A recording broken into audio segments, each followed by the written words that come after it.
What's going on? What's going on, everybody? Let's do the shout outs real quick first, and I'll try to get to the bottom as quick as possible. We had Avid, Netsv Blog, and James Kirkpatrick come in the house. James said he's working this evening. Mike Sampson after that.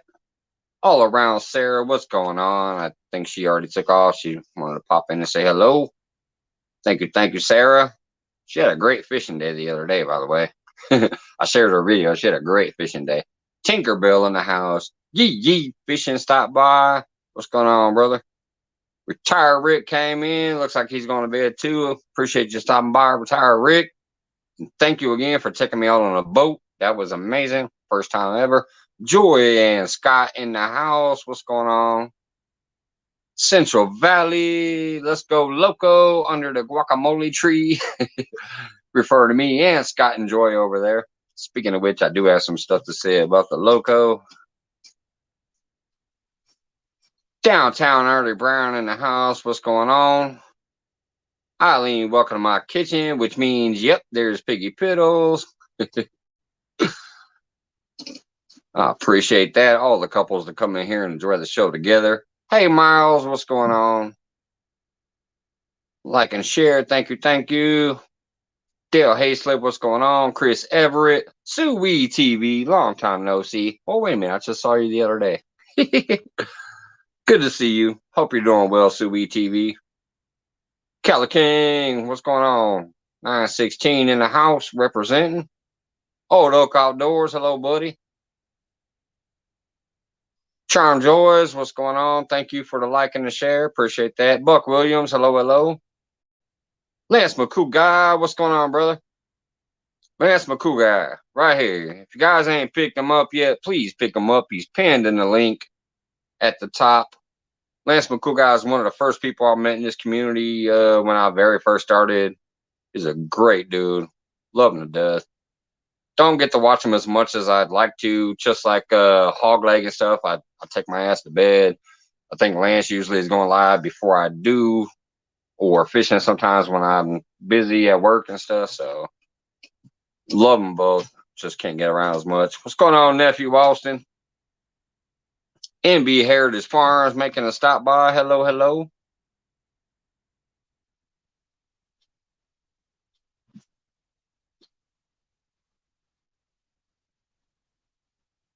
Rex, what's up? All right, looks like I'm near the bottom there. All right, so most of you already know what I've been going through at work. What's going on, Team David Vlog? Super high, like code red stress level, and I've been pounding the loco too much. I know it's my brand. I know I used to have fun on it. We'd all sit in here, have a good time watching me drink the loco and chit-chatting and having fun. But that's because work was not so bad. What's going on, Troy? Yeah, I appreciate that, man. Sharing me out. Appreciate that. So anyways, I've been coming home, and even like Friday, I got off work. I came home. I was only here 5 to 8 minutes before I went live, I think. And I chugged a whole can of loco and had my second one going before I went live. What's been going on with that is I'm literally pretty much in a blackout state within 30 minutes of coming home. My wife has noticed it. My kids have noticed it. I'm sure you guys have noticed it. I haven't been in a good place. I've been kind of cranky and crabby and stuff, and that's not me. I like to have fun. I love to come in here and have fun with y'all when I'm fishing or when I'm on the couch or in the backyard. So I'm retiring El Loco for a little while. And I think I said it earlier. I'm retiring Captain El Loco, and I'm going to become Lieutenant Budweiser. Because I can usually maintain on that no matter what. I need to let this stress roll off and just understand that work is going to be like this for a while because of this new era. And so I'm going to try to bring a better atmosphere and not be crabby. And I apologize for being crabby. Polar Bear, what's going on? Jazzy Sings, hello, hello. David Conklin, welcome in. Thank you, thank you. I'm doing great, Jazzy. Thanks for asking. Just the people who have been around here for a while. Hold on, let me highlight that so I remember to talk about it in a second. The people that have been around here for a while know what I'm going through at work, and it's just insane. So it's stressed me out. I had a few bad lives, in my opinion. I didn't even know what they were until afterwards, but I don't delete stuff usually, so I left it there. But I feel I was crabby. I feel like I wasn't having a good time, and it's just because of what's been going on at work. I'm a cook in a very busy restaurant. We're one of the only restaurants that have maintained a full schedule, open every day of the week except for Monday. We're closed Mondays. Very, very busy. We do like anywhere from $12,000 to $17,000 a day. And every time we get in a good place and think, oh, we got enough bodies, all of a sudden 3 people quit, and we're right back to the same 4 main cooks. It's been rough, and I've been basically taking it out on people that I shouldn't. Joy says my son gave his notice yesterday and he's moving to Texas. Awesome, because that's where y'all are at. I'm assuming he's either moving with y'all or at least moving close to y'all. And her son is a killer sushi chef. Hey Rex Blocker, let's move on to tequila. He says, "No, I'm trying to tame, not get crazier." What's up, Dan Thompson? Yeah, tonight's the first night that I've made this decision. Kind of like during the day, actually. I was like, I gotta get back to being me. I don't want to be cranky at home with my lady and my kids, and I don't want to be cranky with my friends that I met on here. Hey Annette, welcome in. I got 2 stickers I want to show off real quick today. Got these in the mail.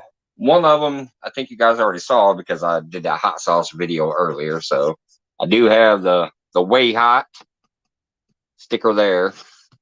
And then I got the new boar's nest sticker here, which I said I love hog leg and the boar's nest. I'm sorry I can't make it over there at night. I usually take my butt to bed. They go live after I do, and I'm just too tired usually. But I got that one in the mail today. That's the new sticker. So that was awesome. What's going on, Florida Flash? Let me drop the link just in case anybody wants to pop up. Anybody that I know, I'm sorry I usually reserve, if I don't know you, I usually reserve that for Friday because that's the free for all. Monday Focus, I only allow 3 people up max, and it's usually people I know, and they can come up and promote their channels or something, or their products or whatever else. If you are new here and you want to come up, we can try it. But yeah, that's the word on me, guys. Will I stop drinking? Absolutely not. Cheers. But I'm gonna retire Captain Loco for a little while. Those that have been here know what Captain Loco is. That's what or El Loco, as Mr. Duggar likes to call me. All right, first guess. What's going on, buddy? Well, how you doing? I'm doing good, man. I'm maintaining. I'm just trying to get my head in the right frame of mind and understand that it is what it's going to be for a while, and I need to make changes to focus on hey, it's Focus Monday. I need to focus on myself for a little while and get better. I just feel like I've been negative, and that's not who I am. So I'm gonna have to retire that Loco for a little while because it hits me hard with what's going on. It's almost like chugging that brown whiskey. Well, look at the bright side. There is the bright side. At least you got enough sense to recognize it. Most people don't. Yeah, I can admit when I'm wrong, and I can recognize when I'm going down a path. And right now, I felt like I was going down a path. And even when it started affecting my ladies, my kids, and even some of the friends I made on here, people have reached out and said, I think that you're not feeling well or whatever. What's going on with you? And it's basically the work thing. But like I said, I recognize it myself from hearing about it and then seeing even my own lady and kids, like, what's going on, Dad, and what's going on for my lady. And so I can admit, yeah, I need to make a change for a while until I can get back to a good place and not be so stressed out at work. So Well, until then, I need to make that change to where I won't be affected so hard. Let me change the layout real quick. well, I think a lot of people are stressed out with work because I think everybody's short-handed. Yeah. I know that my wife is a recruiter, and I know they've been having trouble finding people to work.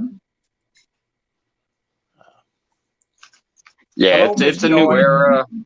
It's a new era, and I understand it from a lot of people, especially in our business. A lot of people like cooking and restaurant and serving and all that.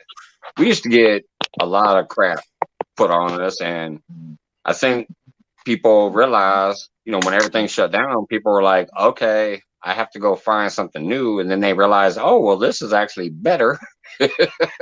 So that kind of worked for a lot of people. But right now that we're trying to get back balanced out to where everything's getting back to normal, it's really, really hard in this industry right now.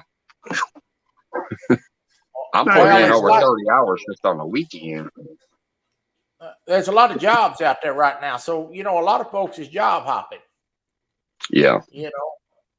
Right. They're looking for what suits them. And when they come into a busy restaurant like that, where we're just cranking out hundreds and hundreds and hundreds of people, it ain't for some of them.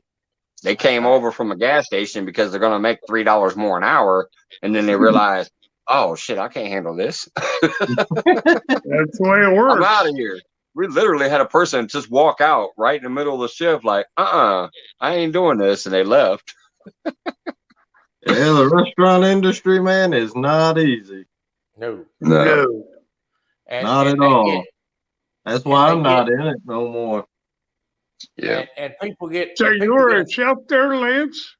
I didn't know that. Yeah. And I've come up with dishes that cost like $20, $25, $30.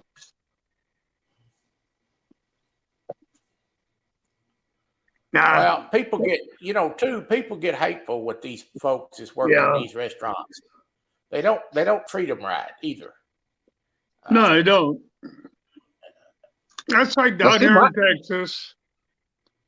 We got a lot of friends down here in Texas. We know a couple of clubs that we go to once in a while, and them women get treated like shit by the outsiders. The tourists, yeah. The tourists. The tourists are terrible here.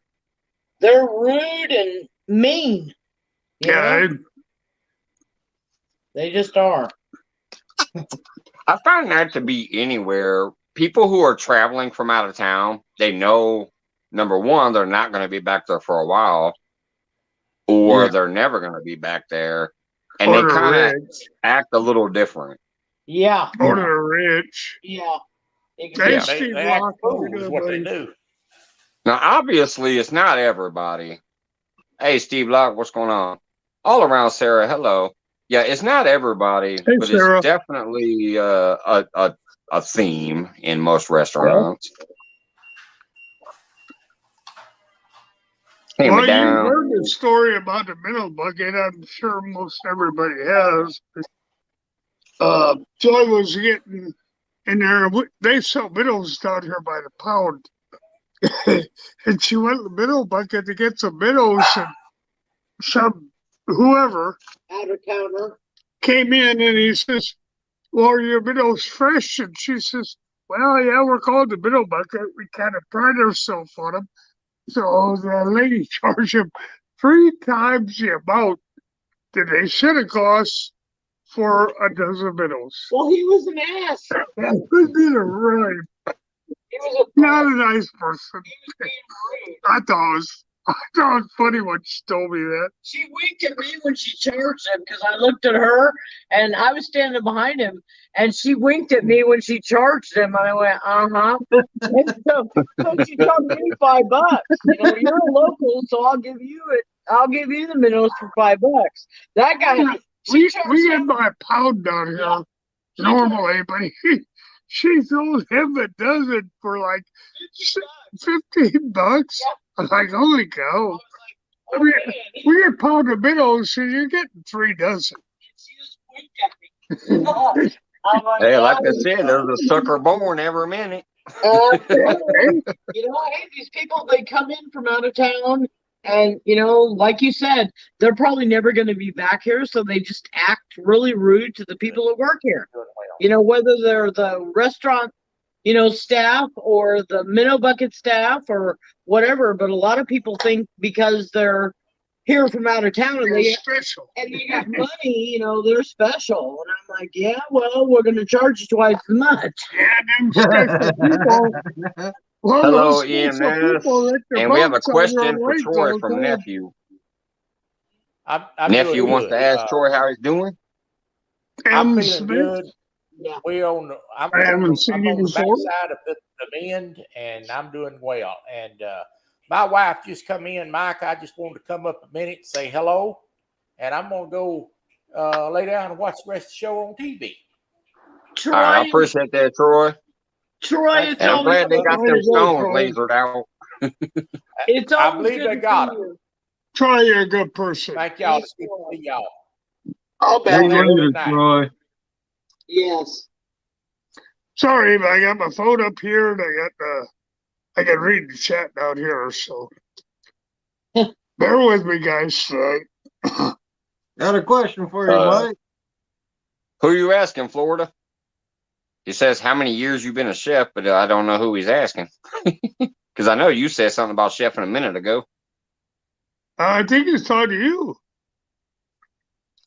Mike. Well, me technically, I'm not a chef. Yes, I'm Mike. not technically a chef, like no schooling, but I have been cooking for 7 years. I've been in the business 35 years. I've been everything from a busboy all the way up to the general manager who dealt with all the marketing and everything. But as far as cooking, I've only been doing that 7 years professionally as a career, a job. Well, Mike, what do you cook? May I ask? I cook a little bit of everything. I cook a little bit of everything, man. Honestly. I mean, now I don't get into the what I call roadkill. I'm sorry, I don't do the squirrel and the skunk and the raccoon and all that. I've tasted pieces here and there that other people have done, but I'm your just main type of guy with the entrees, the fish and the seafood and the steaks and the chicken and pork and all that. Just your main stuff with a little twist on it here and there. What's going on, Duggar? Does your restaurant serve alligator or lobster? I've had alligator before. No, we don't. My restaurant is a farm fresh to table. It's basically all your chickens, cows, pigs, all that. We literally buy the whole cow, have it butchered down and sent to us. And we get it all from locally sourced farms. So it's right around the Illinois area. Awesome. We're also a brewery, and he does the same thing with all of his hops and everything. He orders from the local farms and stuff. So that's way cool. Yeah, he's in and he only gets it from sustainable farms, none of that big agriculture stuff. It's farms that like the cows are out there grazing this side because they're gonna plant something over there or whatever. It's all sustainable, local, family owned farms that he gets his stuff from. There you go. That's awesome. Yes, that's the way our meat market is. It's all if it's not within 40 miles, the guy won't buy it. Yeah. So hey, Angler DeVille, Mr. Duggar. Hi, Dink. Hey, Dink over steak. Hey, buddy. Dink popping in. Sorry if I missed it. Just started flying there while I was talking. There he is. There's he. What's going on, Dink? No, he just popped in, bud. Yep. I think When you off StreamYard next lags it week, by Mike? about 20 seconds because sometimes you guys will say hi to somebody and they're not even on my chat yet. What's that, Lance? When are you off next week? I am off tomorrow, but me and my wife have a whole bunch of chores to do tomorrow, including running a bunch of metal to the recycling and stuff. But I won't be off after that until next Monday. Next Monday? Yeah. I'm on vacation, man. You want to do a split screen fishing? Heck yeah, if my weather's permitting. Is it early or because Monday I usually have to go pick up the kids in the afternoon from school. But if I get enough notice, I might be able to set it up to where my lady could do it. We can do it early, late, like after you pick the kids up. Because I'm on vacation starting Friday. Heck yeah, brother. Friday 5 o'clock. I'll be on vacation. This is my last week of work until the 16th. Way cool, Lance. How long you getting set it now? up because I'll be going to the Mendota get together. Yeah, I heard that earlier. Oh, that'd be fun. You got Mark and Lyle and all kinds of people going to that. Andy, Chad, We thought about it, but Pursuit. it's 600 miles away from here. I still need to Google map your address and see how far you are. Like I said, my wife's dad actually lives in Wisconsin. He lives in Waukesha County. Well, we haven't been there for a few years, but he lives in Waukesha County in Wisconsin. So I know if we went up that way, I could easily be like, all right, let's travel a few hundred more miles so I can go fish with Lance in person. you shouldn't be too far away from Lance. I'm in central Illinois. I don't know. Is Sheboygan like north Wisconsin or where's it at? I'm an hour north of Milwaukee. Okay, well, actually, then yeah, it wouldn't be too far from her dad. Nope. I think he's in that Milwaukee area because he's in I know. I remember his county. It's Waukesha County. I think that's in Milwaukee. I could be wrong though. Milwaukee, I think, is part of that county. I've been to Milwaukee before, but when I went to Milwaukee, it was 18 hours from Colorado. But when I was in Iowa, I could go to Milwaukee and it was about 8 hours. Yeah. And that I was, think it's about 4 to 5 Iowa. hours to her dad's house, if I recall right. It's about 4 to 5 hours to her dad's place. So if he's about an hour from there, probably it would about only 6 hours then from me. Because Yeah. I'm 3 hours. I'm 3 hours north of Chicago. Right. And Chicago is probably about 3 or 4 from here, depending on how fast you go and what route you take. There you go. I'd say about 3 or 4. So, yeah, we're probably only about 6 or 7 hours away then. Yeah, Ain't when too I was bad. younger, I could make that. I could make that trip. Last trip I made to Missouri, it about killed me. That was northern Missouri from here, and it about killed me. I'm too old to be traveling it like that anymore. I don't know about that, CBA. Depends on You what guys day, I are guess, on and what's going on. He said Mike's going to school Lance on fishing. I don't think so. Hey, relaxing frustrations. What's going on? He said on catfishing, Mike. But you know, there's so many other fish besides catfish. Yeah. I mean, I like catfish, but come on, people. There's more fish than that in the water. Yeah. You know? There is. Oh, Yeah. I'd love to come up there. I always have a rod out for catfish, but I'm multi multi-species fishing just for fun too. I get my rod or a couple out there, but you guys have seen me. I'm happy about carp, drum, bluegill, gar. I don't give a damn. CBA just wish he could fish. I caught a sunfish and I was happy. Okay. I caught a sunfish and I was pretty, and I got a drum. And I'm like, got a big ass bluegill on the tournament thing. I did. Yep. Hey, Lance Abbott says he's off Friday and could do some split screen too. Yeah, Friday. Friday evening, I get off at 5, so it'd be around 5:30 or so. I can do it. Yeah, Joy and I need to get back out fishing. Eileen says, if you can catch the fish, I like it. There Yeah, you go. exactly. We haven't been out fishing. If you can eat the fish, I like it. Well, we've been planting the garden, and then when we do have a few minutes before we go, it's pouring down rain. And that's an excuse. I know it is. So I got to get Joy out fishing. You still tying the jigs over there, Lance? Yeah, trying to. Well, I got a lot of new. I got some new stuff in, so. Yeah, I know. I was watching over on Troy's earlier. Hold on, let me put you on solo. I was watching you tie jigs over there earlier too. That's just a white body with some red. That looks nice, man. I see that floating through a stream. That's gonna get hammered. You bet. You know, Lance, you didn't put an 8-aught hook on there, so that right there. I'll catch some nice bluegill and there you go. You know, Lance, that's all I ever used until I got to Texas.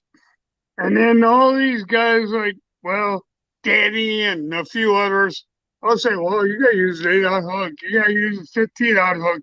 I'm like, hell, am I going after alligators? Good night, Ernie. All right, Ernie Brown, I appreciate you stopping by. Thanks, man. Get to meet Ernie Brown too. He's got a bunch to try to eat them all. It rains. But heck, I used to catch Mississippi channel cat on simple 8 hook, a number 8 Aberdeen hook. So I don't know. I mean, that's everybody's preference. Here's another one I made up. It's just the opposite of that one I made. Oh, wow, that's a good one. It's a red body the white and the red. with the white. That's good for a fly rod. That's a 1/64 jig, so. Oh, there you go. That'll work. Yeah, that'd be nice and light in the water. Florida Flash says looks like great crappie bait. Really good. Any panfish, really. I mean, bluegills will hit it, and hey, Bluegill. get some bass on there too, man. If the bass are out there eating, they'll hit those little jigs. Oh yeah. Man, hey, you're welcome, Ernie. I appreciate you stopping by because I know it's late for you. Yeah, I get to meet good old Ernie Brown and Miss Chrissy in Mendota too. That's gonna be nice. Oh man, it's gonna be a blast. You going for trout, Lance? Huh? You going for trout with those smaller jigs? I'm gonna try them on everything, man. Oh, there you go. I'm gonna try them on everything. I mean, I got all kind. Made up. Get them out there. Get them in the water. You make a bunch. There's a yellow body with purple and some white flash on the bottom. Oh, yeah, it looks like a little belly like underneath it. Spin. That'll work. That'll work on a crappie and heartbeat. Yeah, like that little white underneath it. Almost makes it look like a shiny belly underneath it. Yeah. You bet, bud. You know, it's just something else to put. Another tool.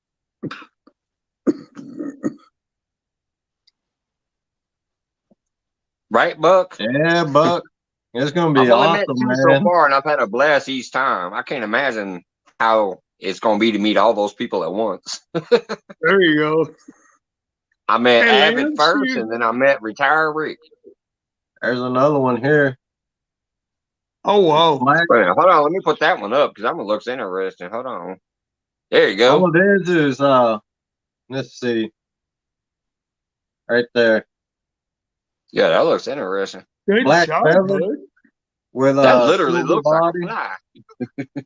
And I got some glitter on the tail and on the jig head itself.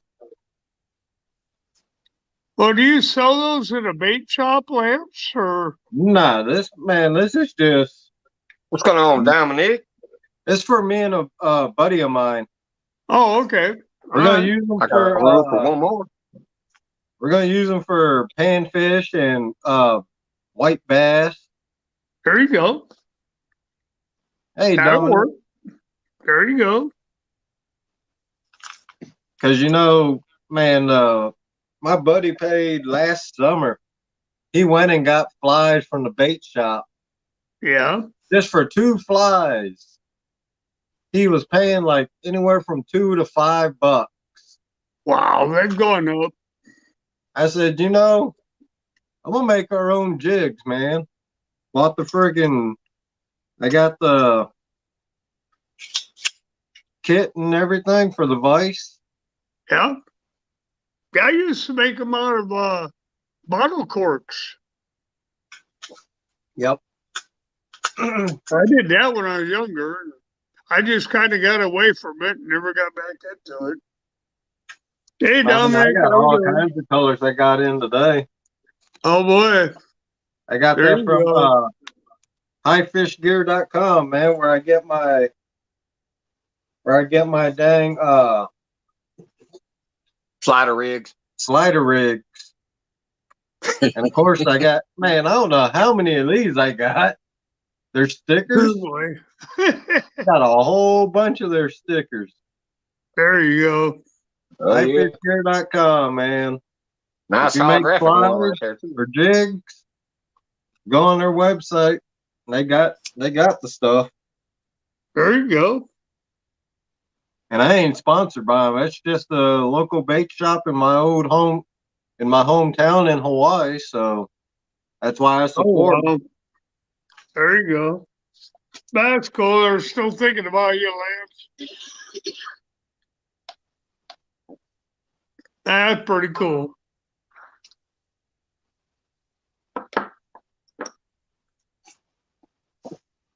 I'm going to call us to say hello to everybody, guys. Yep. When I growing up, man, in Hawaii, me and my dad, we used to make our own poppers and everything out of wood.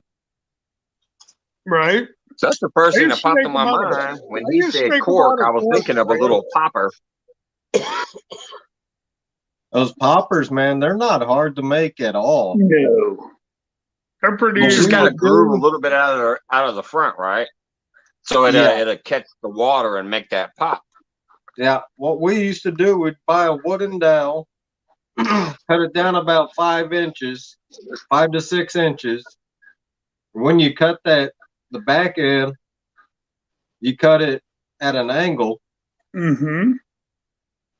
And then you just drill you a hole in the very back and drill you a hole on the bottom where they both meet, and you run your wire leader through that, where you can have your 2 hooks. You can tie on your 2 hooks to it. There you go. And then for like you're going to have to make a small little hole and put not an egg sinker, but a split shot or 2 to give it Lance weight. just picked up a new gentleman out of my feed here from Jones Fishing Activity, who I've watched. He fishes for a living. Like, he goes out there and gets the fish and as a job. Jones Fishing Activity. Filipino, huh? Yep. Good night, Evan.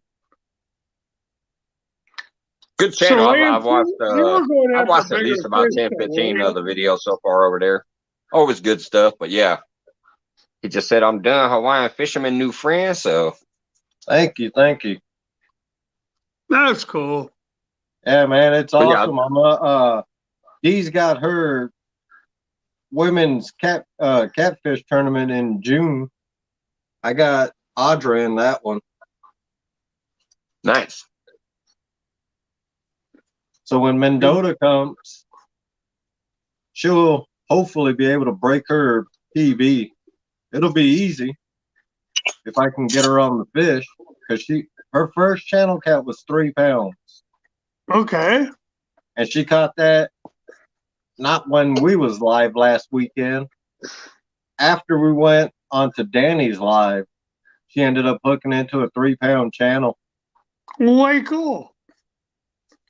And of course, I got a 3-pound channel the same night. And I was trying to cast my line out. I cast it into the dang tree. So while I was messing with my rod, he caught a 3-pounder. He caught a 3-pounder and a tree pounder. You got that right. Hey, it was new water for me, so. There's nothing wrong with a 3-pounder. I don't care what nobody says. Nah, man, it's just fun. I don't care if it's a half pound. It's fun getting a fish. Exactly. Hey, y'all have seen me get excited over a 1.5-pound bullhead, so we know what's up. Man, I went to my bullhead hole. I'm like, fish on, fish on. Real. It's a bullhead. I went to my bullhead hole, and that thing now pretty much dried up. Hey, it's now all my mine, catches Michelle. have 45-pounders. Have you been watching I was her happy to videos, get that Mike? 23-pounder the other day. It was almost 23. 23. It was the biggest fish that anybody's seen me catch on this channel, so I was happy about that. Yeah, that was awesome seeing you on the boat, man. Looks like you and you that had was some pretty fun. cool. Yeah, we had a good time. I only took 2 rods. I took my Uncle Lou rod that has the reel that Smoke gave me, that pin reel. That's what I caught that fish on. And then I had the Okuma rod that Avid gifted me when I went down and visited him with my Cast King on that one. Now it had one nibble where I thought it was going to take it and it didn't. But when that blue hit that Uncle Lou rod, it was like, how'd you like that pin reel? It's all mine. Nice. Hey. It's really nice. Now that I figured out how to dial it in, it's nice. I love it. But yeah, it's nowhere near my PB, but it's like I said, I'm calling everything a PB that's the biggest fish that somebody's seen on this channel because nobody's seen me fish before now.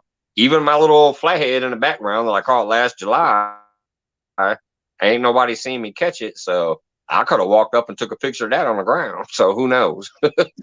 So I'm calling everything a PB. So technically that fish is a Mike's Fishing Home PB. Mike, any fish you catch, I caught I swear I caught this bass, and he was that long. My minnow was bigger than him last year. And I'm like, what the heck? I looked at him, let him go, but he was a minnow, and he bit on my minnow. I'm like, that's ridiculous. He was hungry. Yeah. I love microfishing too. I got at least 2 or 3 videos in my collection so far that show me out there just microfishing. One of my very first videos actually was that. What's going on, Mike Sampson? Welcome back in. One of my very first videos was actually me fishing in the little puddle back there, and I caught a little bass, like you said. It was a minnow. It was about that big, but it was a bass. Yeah, I caught a bluegill and I caught a green sunfish. So I caught 3 species out of a freaking 6-inch puddle. That's fun. I love it. I love all fishing. Lake, Mike. I'm a catfisherman, but I love all fishing. Okay, Mike, when are you going to fish that little pole that you fished? I love that pole. I did. If you haven't seen it yet, go. Just a couple weeks ago, I went down to Washington Park and I fished a little bitty puddle again. And I only used Adventures of Little Rod, and I was catching creek chubs. I caught creek chubs and green sunfish on it. I'm telling you, I love Adventures with Little Rod. I do. Yeah. I love it. Okay. I can't wait to get some more fish on it, like some more catfish and some more drum like I did last year, because that was the beginning of that. And yeah, it's in the playlist. I think it's in if you go to my playlist and look at Adventures of Little Rod, I think that's where I placed my latest video where I was using only that pole. I love that pole. Mike, I go ice fishing. My poles are what I used to. In Texas, we don't have ice, so I can't do it anymore. My poles were like 8 feet. Y'all did a couple winters ago. Maybe 20 inches. Was that last winter or the winter before? I forget. One of those winters, y'all iced over big time. Oh, I've caught some big fish with my ice rods. I just love the fact that I caught that out of the lake and was able to release a catfish that was already on it. And I just was like, I'm going to keep it. I've already caught another catfish on it. I caught a drum on it. And then I caught a bunch of panfish and creek chubs on it a couple weeks ago. So it's a fun little rod. And I hope I can keep it maintained to where it lasts a couple of years.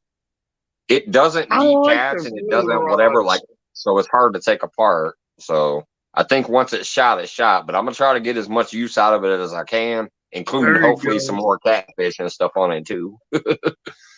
There you go. Nothing wrong with that.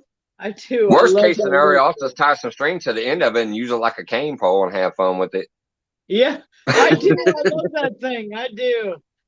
Mike, I used to catch shadow cat on the Mississippi River with an 8-foot fly rod and 4-pound test. So that's a fun time. It was. That's a fun time. Yeah, I've caught a lot of big catfish on a 4-pound test. So I'm sorry, but these guys that say they're gonna have 150-pound test and a 15-odd hook, I'm sorry, but you don't need that. You don't have to have that. You don't need that. You don't have to have that. No. I mean, we use a 15-odd hook here to catch these alligators. So, and a guy just got have a couple of them 15-odd hooks. Oh boy. A guy I've just got one the other but day. That's because I want to throw on like a 2-pound carp as bait, you know. So there you go. Oh, a guy just got one the other day, and I think he. If I don't catch a fish on it, I at least get to reel in the 2-pound carp again. There you go. It was a 10-foot. 10-foot alligator. 10-foot alligator. I'm sorry. Hello, Life in Haiti with Marie. I don't recognize that name right off the bat, so I'm going to have to try to check them out. I forgot I had all this. Hold on, what you got there, Lance? Man, that's more. I bought this off of Amazon, this whole pack. The same thing as this. I just forgot I had this. Wow. See, when you got a lot of fishing stuff, man, you forget what you buy. Yeah. Hey, Shark. What's going on, Shark Home Brewing?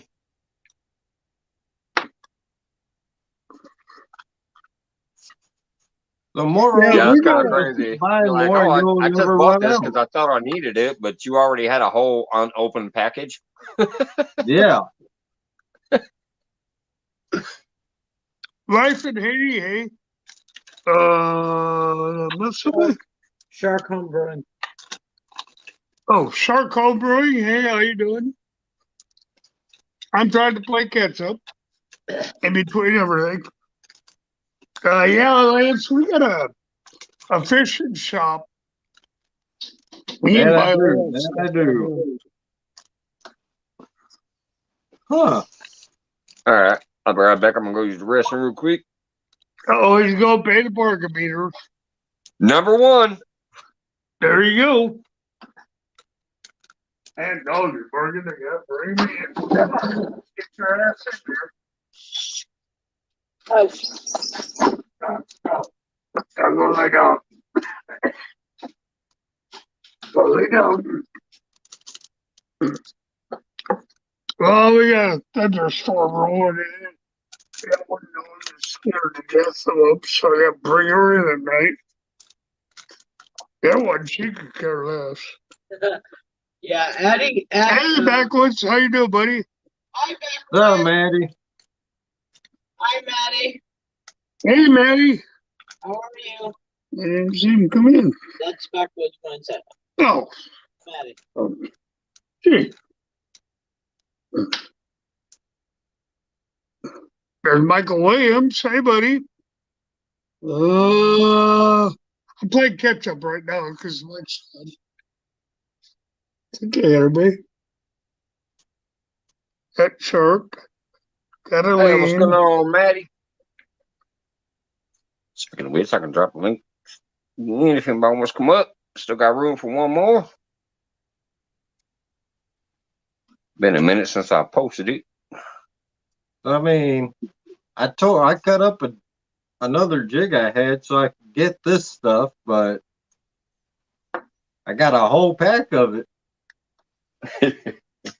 Was that like that silver lace, Sir Lance? Now, did that have glitter already attached?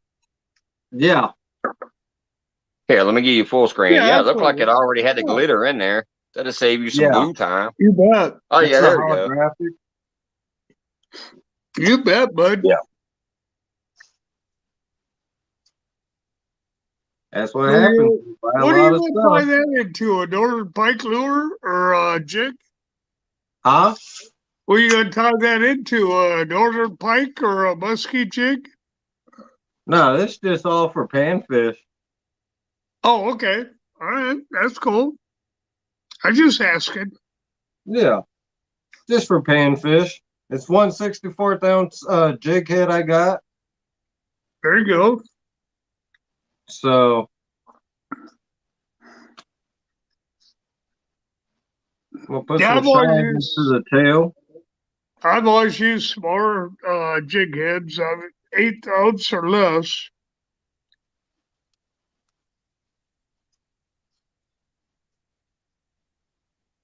Boy, Nightbot's busy there, Mike. Yeah, it's on a timer. It drops a few people's links, and then it drops a couple channel information links for me. It's all on a timer. I saw that. I'm watching it in between this and that. Oh, are you kidding me? Joy. I appreciate that. It says Joy just got a member. Sometimes we do that. Hey, lovely Vaughn Night in the house. What's going on, girl? Hey, lovely Vonnie. I don't know you, but I've seen a few channels. I like it. You know me, Scott. I'm watching like 3,000 channels. It gets rough, but well, keep me honest on these, will you? It's hard sometimes because I feel like I'm neglecting somebody for a little while because I'm trying to rotate through. Like I'll watch certain chunks of people at certain times, and then I make the rounds back around. And certain people I watch all the time, but yeah. I just don't get into everybody's all the time, which I wish I could, but I just Hey, what's going on, Bang Fishing? Yeah, it's impossible. We don't have enough time in the day, Scott. That's why I have to make the different rounds. Just like Yee Yee, I've been watching Yee Yee since damn near I think he started his channel. But tonight was when I seen him commenting here, and I go, oh shit, I ain't seen him for a minute. So I went and checked it out, and I shared it right before I went live. I shared his latest video. Ah, Joy. You know how to do that. Whoops. Missed him trying to highlight. Thank you, Joy. You know I love you guys too. I appreciate that. Bank Fishing Adventures in the house. Polar Bear the Chad walking back through. What's up, brother? How you doing? Carmel's in here. Carmel. Carmel, whatever his name is. He's a pretty good guy. Yep. Carmel's awesome. He's a pretty good person. Supports a lot of people too. I appreciate the fact they come in here and support me as well. I think a lot of you guys I just met throughout this last year of getting around and watching everybody, and I get to meet you guys and then get to hanging out, and I do appreciate the fact that you come in here and hang out with me too, because I know there's so much stuff going on, especially right now with the weather warming up. There's a lot of people out there fishing right now. So just the fact that you would have me opening another tab, I really appreciate it. They're Bank Fishing Adventures. Not sure who they are, but I want to say hello. Yeah, they're a good one too. They get around to everybody. What I've noticed actually unless you're on two devices, is Scott finally learned how to read the chat too. Or are you on two devices? Is he looking at Joy's phone? Yes, you No, did. well, I got the pictures here, and I got everybody else down there. So, All right. I'm Hey, whatever sorry. works. That's like me when I do my third or my fourth giveaway is coming up at the end of the month. I'm gonna do it just like I did my first three. There I you don't go. have the proper devices, so it's gonna be bootleg again. I'm gonna be streaming off my phone and I'm gonna point it at the computer. It still works. Everybody won And Mike, prizes and everybody got their prizes. Mike, Maybe I'm not you professional, have a but I get tablet? it done. I still gotta get Solo. I still gotta send Solo his dang rod holders. Yeah. This weather, man, is just hectic. Oh, I know it's crazy. It's either too windy to try to paint, or it's too rainy, or it's too cold. It's been a mess. Yep. So I'll go fishing. I finally got Rico's rod holders boxed up. I'll be getting those out next week. It's just the weather up here, man. It's insane. Yeah. I hear you, bud. Yeah, I got some giveaways. I'm still, if anybody's still in here that won the giveaway, What's going on, I got Chucky? them boxed up. I just got to get the money to send them out. So if you were entitled to a giveaway, a my live giveaway, you're still getting it. You just gotta. My dryer quit, and dryers ain't cheap right now. So that's where the money Good went. luck with that, Arlene. I was watching my phone and my computer and still barely keep up. I had two people help me on my third giveaway, and we could still barely keep up because all of a sudden so many people were like, "Hey, I want to give away this." It gets crazy on the giveaway, trust me. Yep, it does. You might need Piggy, you, and two co-hosts. I don't know. It gets crazy. It does. It gets really crazy. Matter of fact, ask do my Backwoods. He knows too, because all of a sudden people are like, "Hey, I want to give my gift to somebody else." Giveaways get nutty. Yeah, they do. They are fun as hell, but they get nutty. Chucky Morgan, what's going on? Capayans? Who's that, Tinkerbell? Hello to my. I probably said that wrong, Tinkerbell, but we're Capayans. Companions? I don't know. Oh, yeah, that's what it was. Yeah. All right. All right. Oh, Backwoods Mindset says 49 more, and he'll be at 3K. He'll be doing another giveaway. Way to go, Backwoods. You're doing all right, buddy. Or Chucky Morgan, bank fishing. So he must be out fishing right now. No, Chucky Morgan. No, he's saying hi to Bank Fishing Adventure. Oh, I thought maybe he was out fishing. See, I'm so far behind the game. Ever said he ain't even hit the 1500 yet. I don't know why mine seemed to have blown up right after I crossed that 1K, except for the fact that I got a lot of shares. I was seeing shares more than ever, and I saw my percentage of YouTube putting me out there as a shared product or whatever the hell you want to call it. Go. I saw that increase by like 35% during my vacation. So I don't know if that was part of it or not. I don't know if it's because of all the places I was going. I don't know. It just went like I grinded, got up to that 1K, right? And then I saw a lot of shares from the community and a lot of shares from the other communities because I was getting there and I was on vacation. A lot of people started sharing me out from the community and outside the community, all over the place. And then YouTube apparently started showing me more too. I saw a 35% increase in I forget what they call it when recommendations. YouTube recommending me out shot up like 35%. Want to hear something funny as hell? Truck driver came in. where I work, truck driver came in. I told him I was on YouTube and stuff. He goes, man, I follow YouTube. Some fishing channels. He goes, there's a crazy white guy, man, called Mike's Fishing Home. He said, that fool gets drunk as hell. Are you fucking shitting me? No, Cheers to that. I was like, what the hell? What was his name? Do you remember? I don't know. He's just one of the truck drivers. Oh, that's funny as hell. That's what I'm saying. Like, I'm telling you, I just saw a share yesterday that cracked me up because I didn't know the dude's name. I've never seen him before. He's from Africa, and he shared my cooking video out. So I went over and looked at his channel.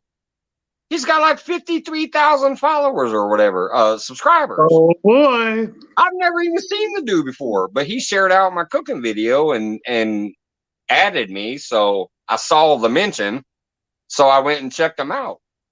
And then I saw them having a awesome little get together in the village, and it was interesting to me. So I shared his out and commented on his post, and I went ahead and picked him up because it was interesting to me. And then the fact that he shared me out, he's got 53,000 subscribers, saw one of my cooking videos and shared it out to his community tab.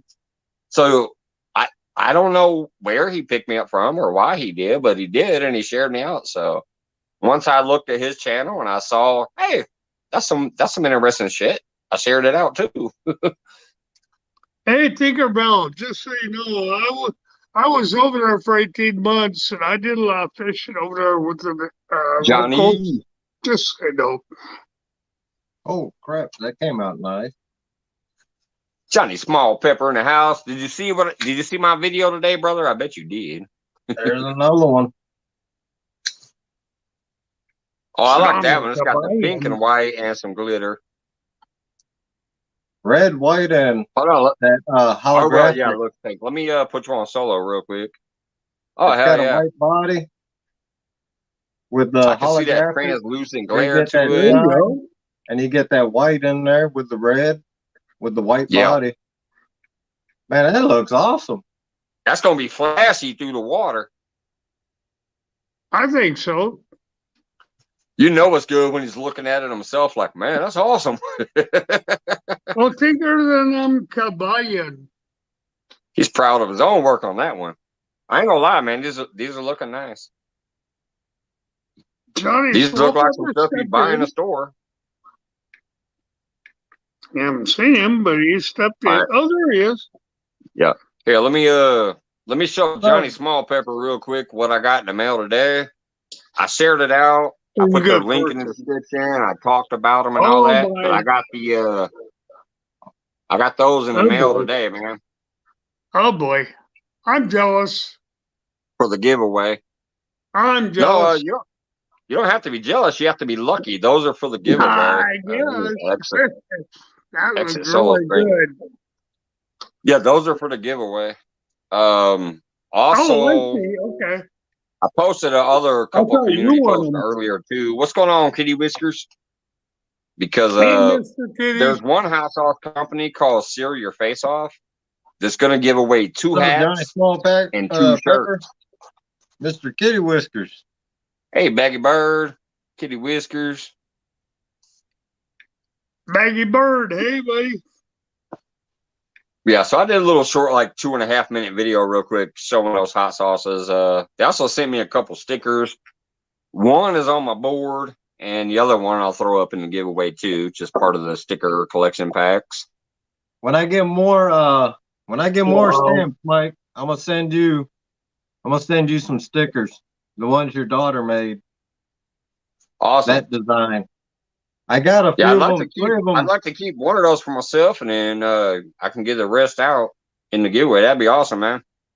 Yeah, I'll send you about absolutely 20 of them or so. All right, that'd be awesome, man. Yeah, this would be my 4th giveaway, I think. Yeah, this would be the 4th one. I'm gonna do it at the end of May, like one of the last days of May. Because this last paycheck, I didn't make anything because it was partly unpaid vacation.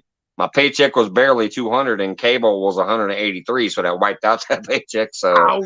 I gotta wait for my next 2 checks, and I'm gonna do like I normally do and buy some stuff, fishing equipment wise.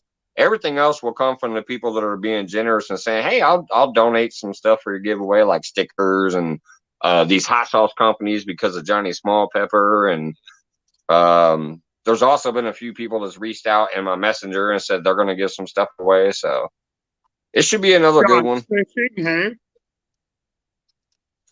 And then I'm gonna tell you one thing. Eventually, I am gonna do one of those member only giveaways, but I think I'm gonna hold off on that one for a while because I want to make sure that everything is going good around here, and I want to get some really good stuff for that because that's just amazing that somebody would support me like that, and I appreciate it. So it'd be kind of like, you know, some of the other bigger channels do when they're like, "Oh, members only giveaway."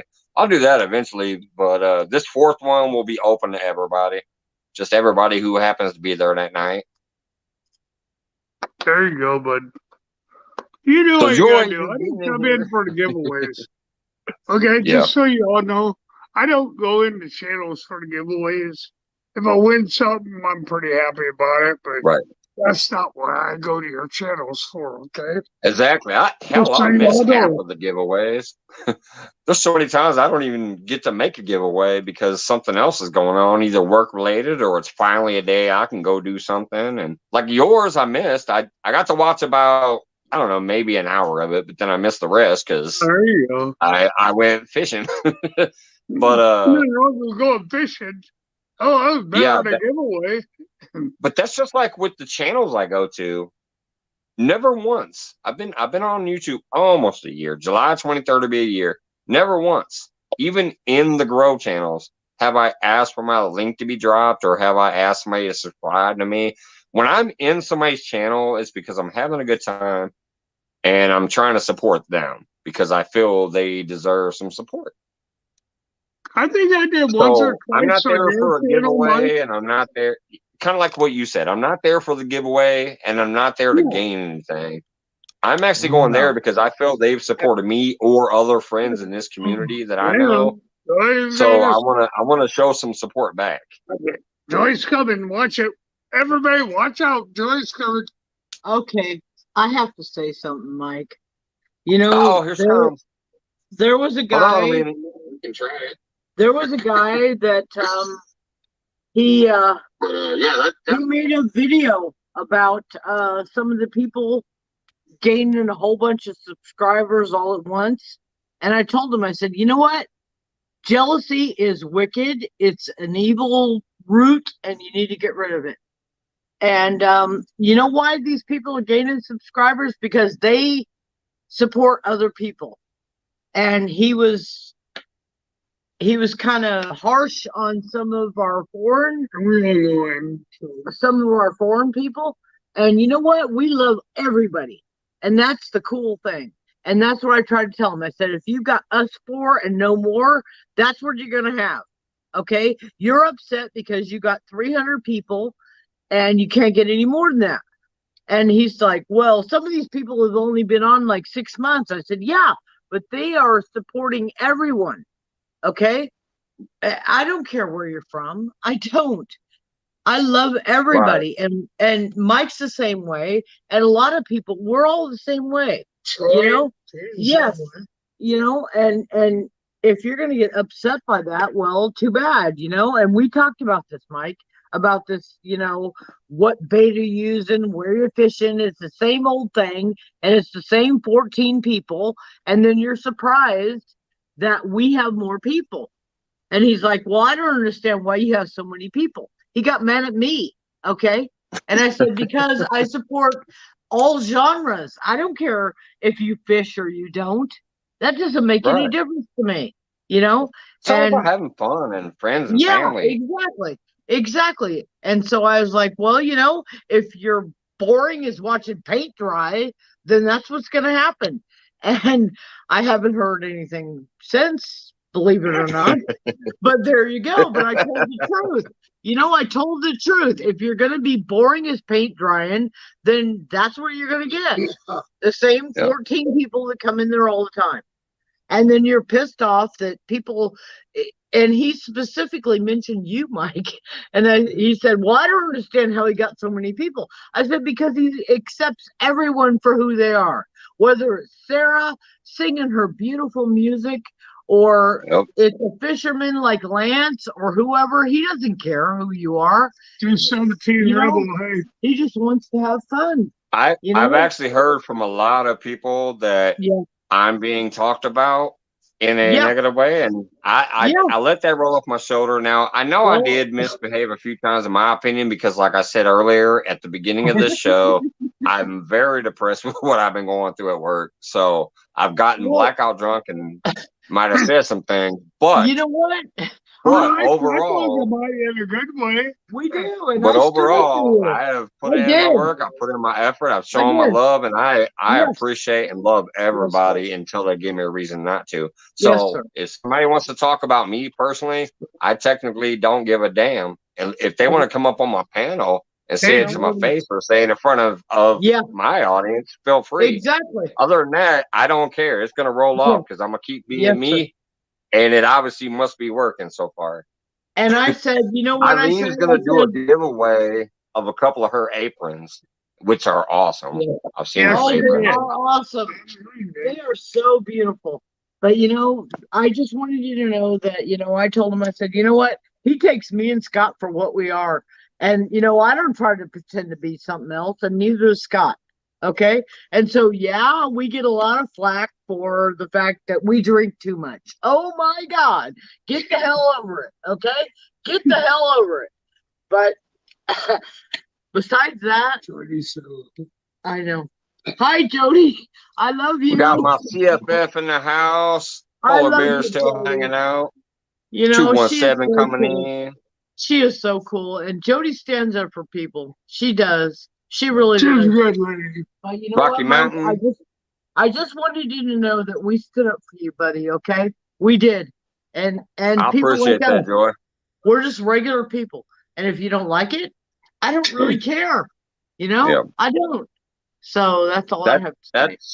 That's one of the things I try to say too. That I'm not trying to be mean about it, but I'm saying like I'm here to have fun and hang out with people and do me. I'm not here to be a brand. I'm not here to be a brand or have the phrases or any of that. I just want to go fishing when I can, and when I can't, I'll sit here and try to have fun this way. Shame on you, Mike. You want to have fun. There you go. But I will admit, like I said in the beginning, I was in a bad place. Definitely a few nights in a row, but we all do that. We're human. We have shit going on in our life that nobody else knows about. Sometimes it takes us to a bad place. Nobody else knows about it. So if they want to judge you for one night or one thing you said, and then all of a sudden they're against you after that, well, hey, go on about your business then. I love you guys. I love myself. I love my family, and I'm better. Obviously, I'm gonna be sipping on my cheap stuff instead of getting all El Loco for a while. I used to be there, Mike, until I met Joy. Now I still drink and and everything else, but I try to keep it decent on my channels because I don't know who's coming in there. And I know there's some younger ones like Old Oaks, he's a young guy, and I try to keep mine decent. Yeah, you do a great job over there. You and Joy, when you do your Tuesday talk show, you guys are nice and fun and inviting, and everybody knows. Everybody knows that we're just people, and we're going through whatever we're going through, and we're trying to have fun. Occasionally, we're going to have a bad day. Everybody will. I try not to have a bad day, but it happens. It happens, but I still work through it. Right. And that's what I'm saying. I'm working through mine now, and I'm going to get back to just chilling. So I appreciate those who, like you said, Joy, who stuck up and said, you know what? No, Why are you talking about him? Because I feel I'm trying to do me, and then I'm also trying to help so many other people. I showed I won't say the name, but I showed somebody in Messenger today because I'm a member of their channel, and apparently they forgot to send me a message, so they sent me one about the membership, and I said, hey, no worries, man, I'm not there to support to gain anything. And I sent them a screenshot of my memberships that I'm joined to. As of right now, I'm still joined to 49 channels. I'm supporting 49 channels right now. It was 70 last year, but because I've gone through a few of my own things, I had to cut some of the bigger ones out. Because I'm like, okay, technically they'll make like $500 in super chats and a feed. I don't think they need my $4.99 a month, so I've cut them out. Yeah. But that's because it's not because I don't like them. It's because I finally was like, okay, I'm supporting almost 80 channels. I got to cut some back. Let me take some of the bigger ones out of there. But they about shit a brick when I sent them that message. When I sent the screenshot that showed that I'm still paying for 49 memberships, they said, holy shit, or something. You know, maybe they didn't cuss, but they were like, wow. I'm like, yeah, I support people across this community and some people around the world, and almost every single person I've been supporting for 9 months or longer. Yeah. Before I started putting out my own content, I was already a member of some of these people's channels. Mm-hmm. So it ain't about all this other hoopla that seems to be out there. It's about supporting people I think deserve to be supported. With my view hours, with me sharing them, or with my little bit of money I can send out. Exactly. I hear you. Exactly. Well, I'm still working on supporting a couple of channels, but I'm not working now. Got no money coming in until Social Security kicks in and my retirement kicks in. So, what's up, James? I'm sorry. No, I'm not sorry. I support your channel. Yep, Polar Bear. That's the things that I've done before too. Like Polar Bear, I love Polar Bear. He's been with me since the beginning. And I always saw when he went fishing, it looked like his shit was propped up against the tackle box and it would fall sometimes, and it was a struggle. Yeah. So I bought him and sent him a tripod. Yeah. Same thing with the Dale Hayslip. Dale Hayslip is a great supporter of the entire community. He's a great person. And he won a tripod on my second giveaway. Well, he never received it because of the mail. So when I did my third giveaway, I gave away 2. Michelle, It's All Mine, LG Bass's lady, she won one. She got hers. But I also asked Dale, I said, do you want me to send this to you or put it up in a giveaway? And he said, that's your choice. The fact that he was nice enough to say that's my choice, I said, all right, it's fucking coming to you. I sent Dale Hayslip a tripod again, and he did receive it the second time. These are things that I do because I love these people that I've met. So if anybody's out there saying like I'm not legit or I'm not whatever because of one bad night or 2 bad nights here and there, I don't get it. But let me dust it off. I'm not gonna go get the glasses out. I'll just dust it off. Way to go, Michelle.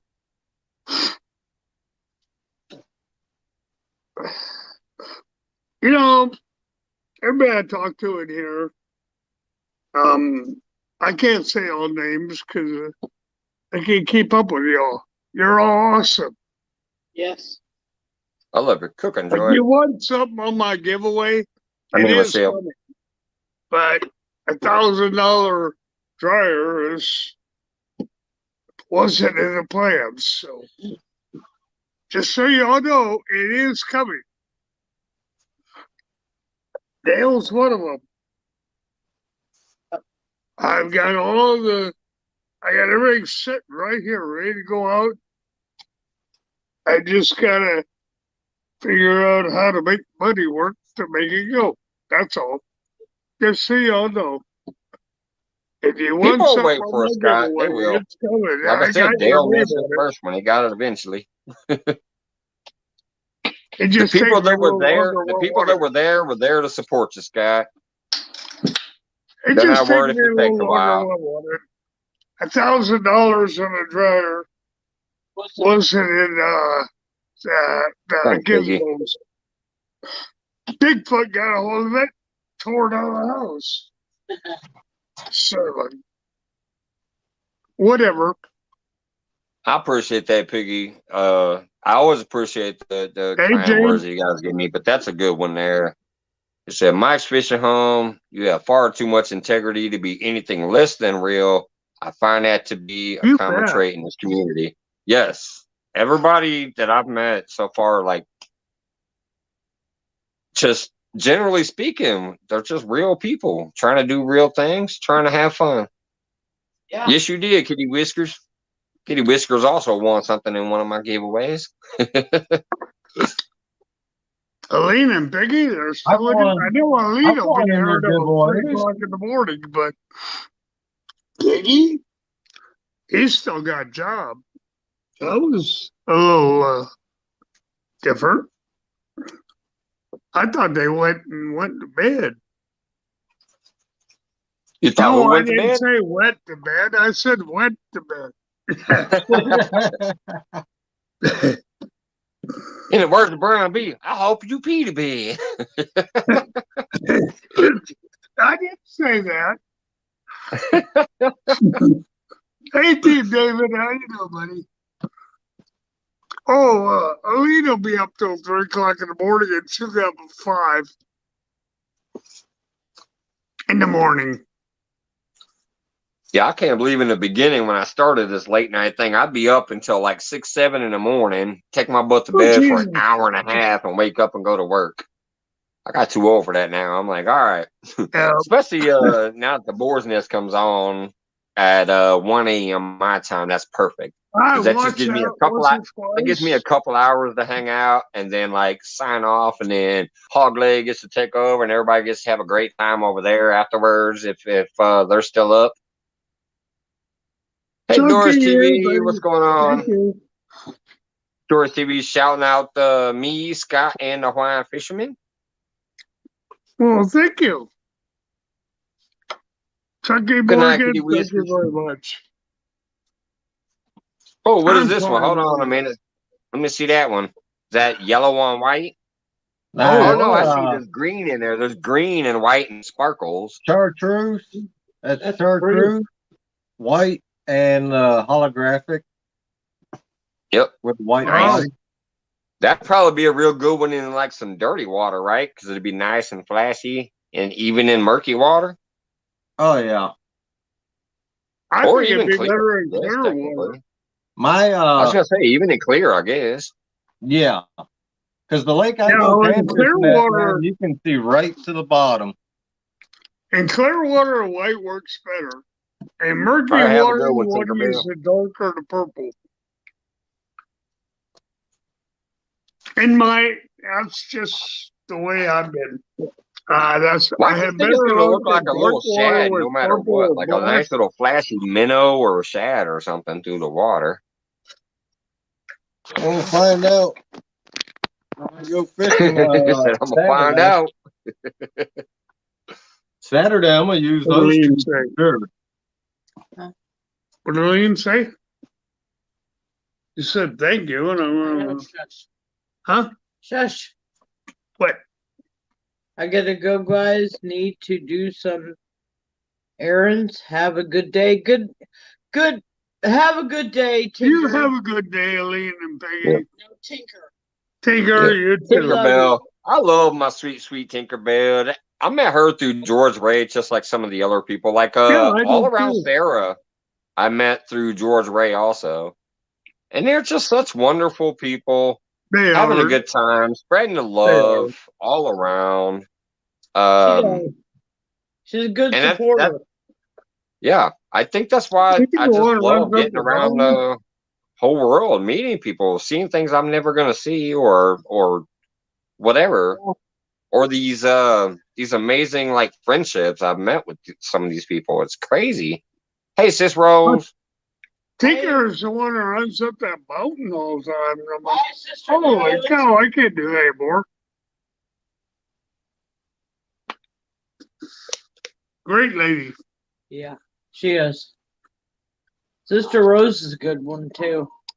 Yep. And then, like I said, Doris TV and Sui TV, I think, are both out of Japan, if I recall right. I could be wrong. Sometimes I get like Hong Kong, Japan, and the Philippine friendships that I've made messed up because I got so many of them. But I think Doris and Sui are both out of Japan, if I recall right. I think so. Yeah, I do. I know Tinkerbell's in Japan. I haven't seen Sui in a long time. She's in Hong Kong, I think. Sui TV was up there a little while ago. I haven't seen. I met her out of James Guyton's channel. I was glad to see her, Sui. I haven't seen her in a long time. No, she's been not. I can say one of the best compliments I've gotten on YouTube so far is from Northwoods Peachtree. Oh, really? I was in his live one night, and he straight up said his favorite YouTuber is me. That's awesome. Oh, that's cool. Oh, you're so lovely. Hey, there's Brian. Hey, Fossil. Hi, Brian. How you doing, buddy? It's good to see you, buddy. Thank you for coming in. Absolutely appreciate it. Hey, Fossil Creek. Yeah, we met him. Yeah. No, that Peachtree is an awesome announcer too. I swear when he was announcing the fish off between Sunfish for Fish and Clayton the Fishing Nut, I was cracking the fuck up. That was a great. That's why when I made my little all right, Sis Rose. Thank you. He actually grew up. That's why when I did my little micro fishing thing, I shouted them all out. I shouted out Sunfish for Fish and Clayton just to be funny. And then I also was shouting out Northwoods. I said, where's Northwoods Peachtree when you need them? I'm catching a ton of fish over here. I had to shout out all three of them for that little short I did. They lived on my area. Yeah. Northwoods Peachtree actually grew up in Hawaii, so. Oh, that's awesome. Same island as I did. I know. Hang on. Steal yours. I didn't know that one. That's awesome. All right, since my CFF is in here, I'm going for round number 2. I'm not going number 2. I'm going for round number 2. Paying a parking meter. Hey, Mike, where's your wife at?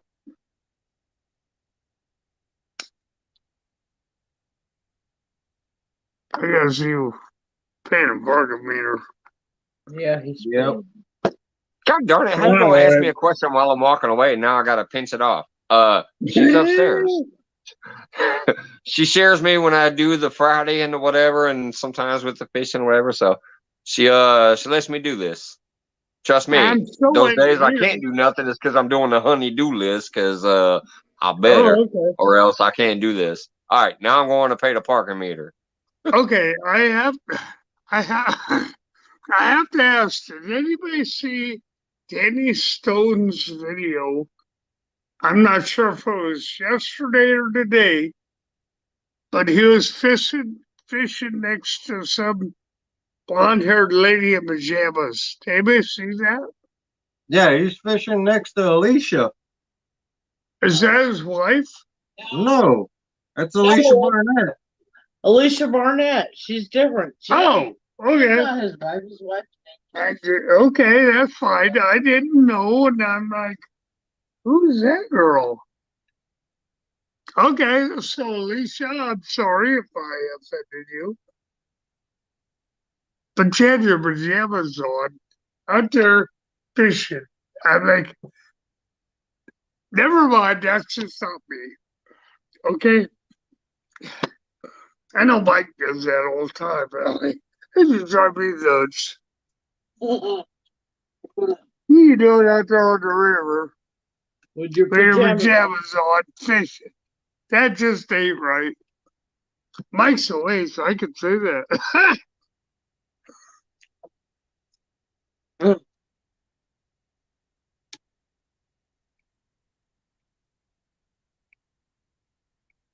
Jeff, Hey, I'll tell you what, fishing in the pajamas might have been a challenge. Who knows? Maybe she lost the bet and had to fish in them. But I tell you what cracks me up is going to Walmart at midnight and seeing people shop in their pajamas. Oh, I see them all day long, Mike. That's ridiculous. You go to Walmart at like noon to get a soda and some fishing string, and you will see 10 people walking around in pajamas. I hear you, bud.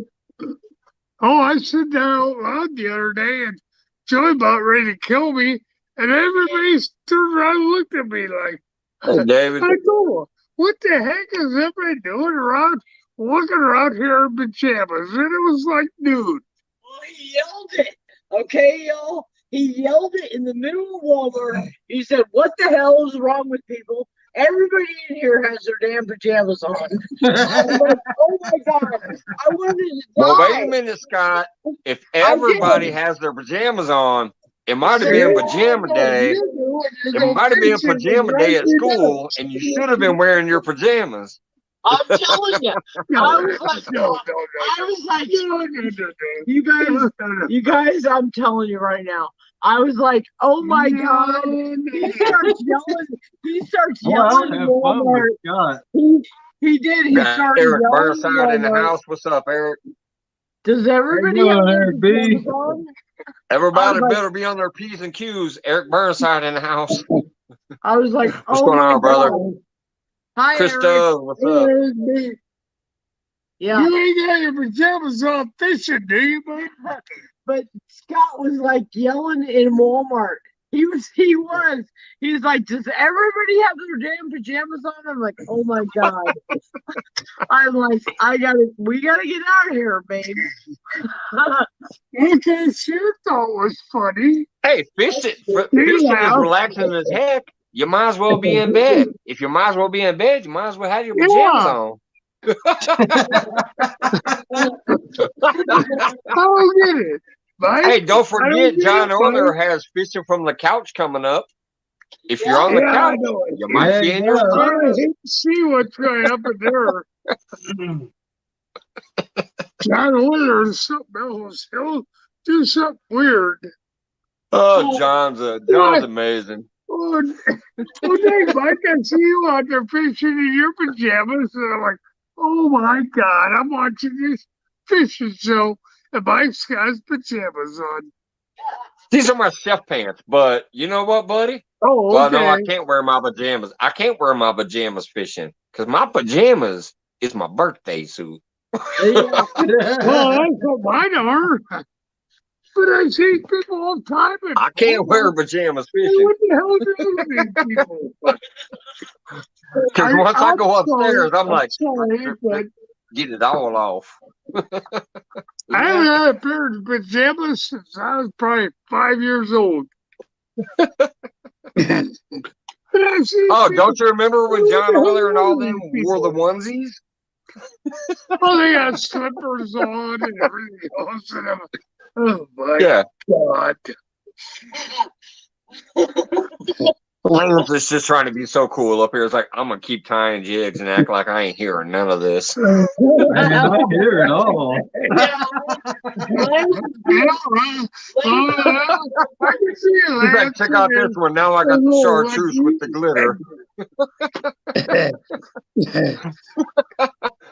Oh, I'm paying attention. Well, look at me like I'm on mine because I have jeans. I don't have tank top on right now because it's 98 degrees out. Normally I have jeans. I got my tennis shoes on. And Joyce says, well, I put your sandals on. I'm like, you put those things on to go to Walmart? We see a little kid. I'm sure you've all seen them. But they're the Russian sandal things where you slip your foot there and it has one strap over top. I call them Russian sandals. Oh my God.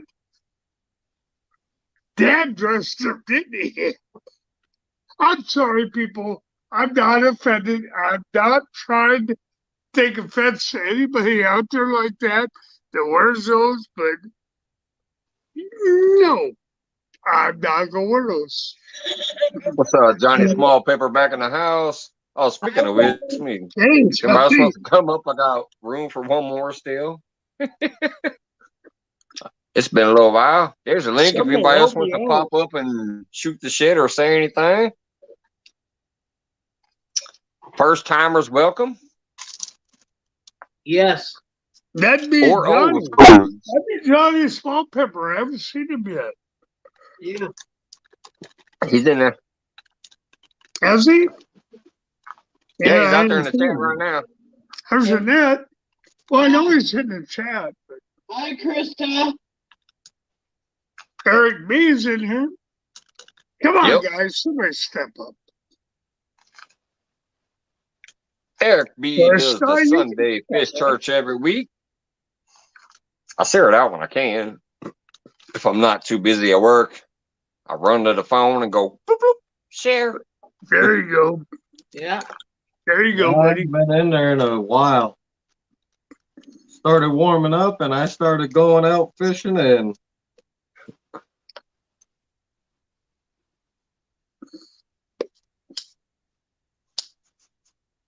I go to work at 10 a.m. and get off at about 8:30 p.m. on Sunday, so I miss it usually, but I try to go in there and share it out at least when I can. Because I believe it's a good show. Yeah, I used to do that. I used to work 12 hours a day. It's tough. Yeah. Oh, you're welcome, Eric. I believe it's a good show, man. I even mentioned that with Sarah. I don't know if anybody caught that, but the night that Sarah was up here singing for that Friday free-for-all, when I got to that point, that one little break, and I said, I'm not going to bullshit. Y'all know I'm not really a religious dude overall, but when I hear Sarah sing or when I listen to Eric B on Fish Church, like I mentioned Eric B that night too. And I said, I feel something. I don't know what it is, but they're uplifting people. They make me feel something that makes me feel uplifted. Yeah. Eric B is awesome. Yeah, the night that she was singing, I mentioned Eric's channel too. Yeah. I'm not religious, but Sarah did a great job that night. I didn't get to watch it that night, so I watched the repeat of it. Yeah. She put on a freaking concert, dude. Think about it. 3 hours she was singing. There was only a brief interruption in between some songs. She'd say, do you want to say anything or whatever? And I'd go ahead and do a quick shout out or whatever. Yeah. And then the one time she had to go use the restroom real quick. Other than that, 3 to 3.5 hours on that Friday night. She sang the whole damn time. And they were all beautiful. Speaking of which, Eric, I forgot to send her that link. Eric B could have her over there on his channel, I think, during his Sunday Fish Church. If she'd be willing to sing like a song or two over there, I think that'd be awesome. Yes, it would.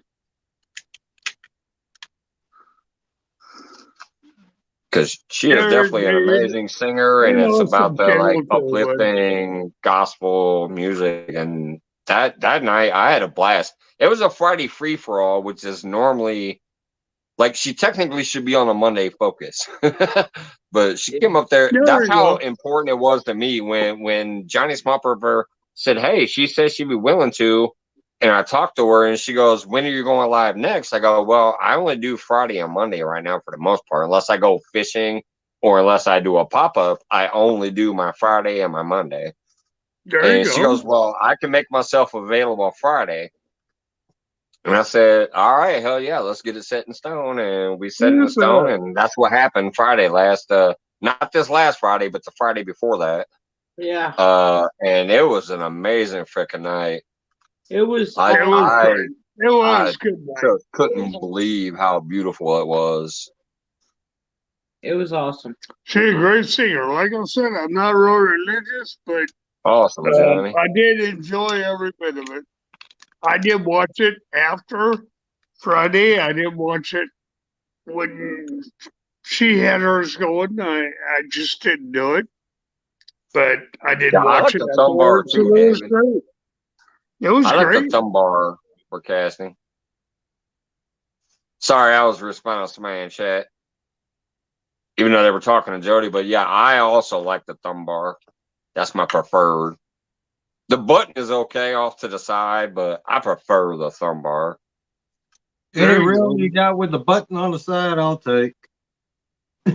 No. Here's me. No, Why you don't know why? step up Because here, that's the bud? pin. That's the pin reel. Huh? And it's the cast can. No, I'm keeping both of them. I He's got prefer the her thumb bar, but Oh, I've learned yeah. how to deal with the other two. Hey, let me step off here and let Jody come in here. See, man, now if you was What? drinking Four Loco, I would have ended up with those reels. I'll step down and let Jody come in here. Nobody else wants to step darn. here. I'll step I down realized and I let needed to Jody pull come. it back a little too late. Oh boy. Yeah, man. I can't wait for the 12th. That's gonna be a fun 12th to the 15th. Got a room from the 12th to the 15th. Not Is that bad the price Mendota either. dates? Huh? Is that the Mendota dates? Yep. All right. And Friday, Avid's gonna be hosting a 1 versus 1 versus 1. Me, Freddie. I gotta get in touch with get Pork Chop too. Yep. So me and Lyle, me and Mr. Lyle will be fishing Mendota. We're gonna show people hopefully. And it's gonna be like 70 degrees there. Yeah, buddy. It's gonna be a good week of fishing. Our Well, you should weather's be at least finally warm, if nothing else. But what's the water temp?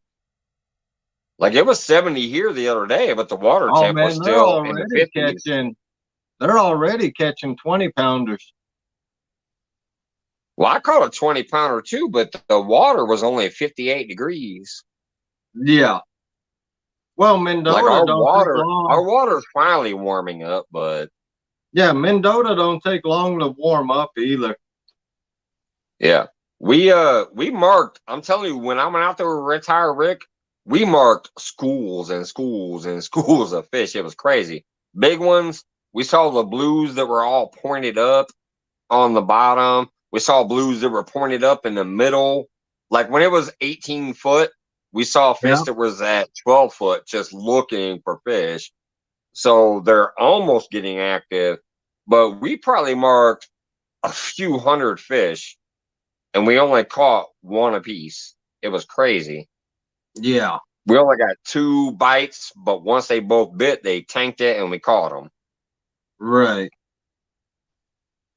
Yeah, it'll start. His was 22 and above, and mine was 22 and above. So that's not too bad though. If you're only going to catch 2 fish and they're over 40 pounds total, not too bad. No. And the best part about that trip, man, you got to go out and hang out with Retired Rick. Absolutely. That's why it was beautiful. Like I said, when I went down there and met Avid, even though we skunked, he had a few bites.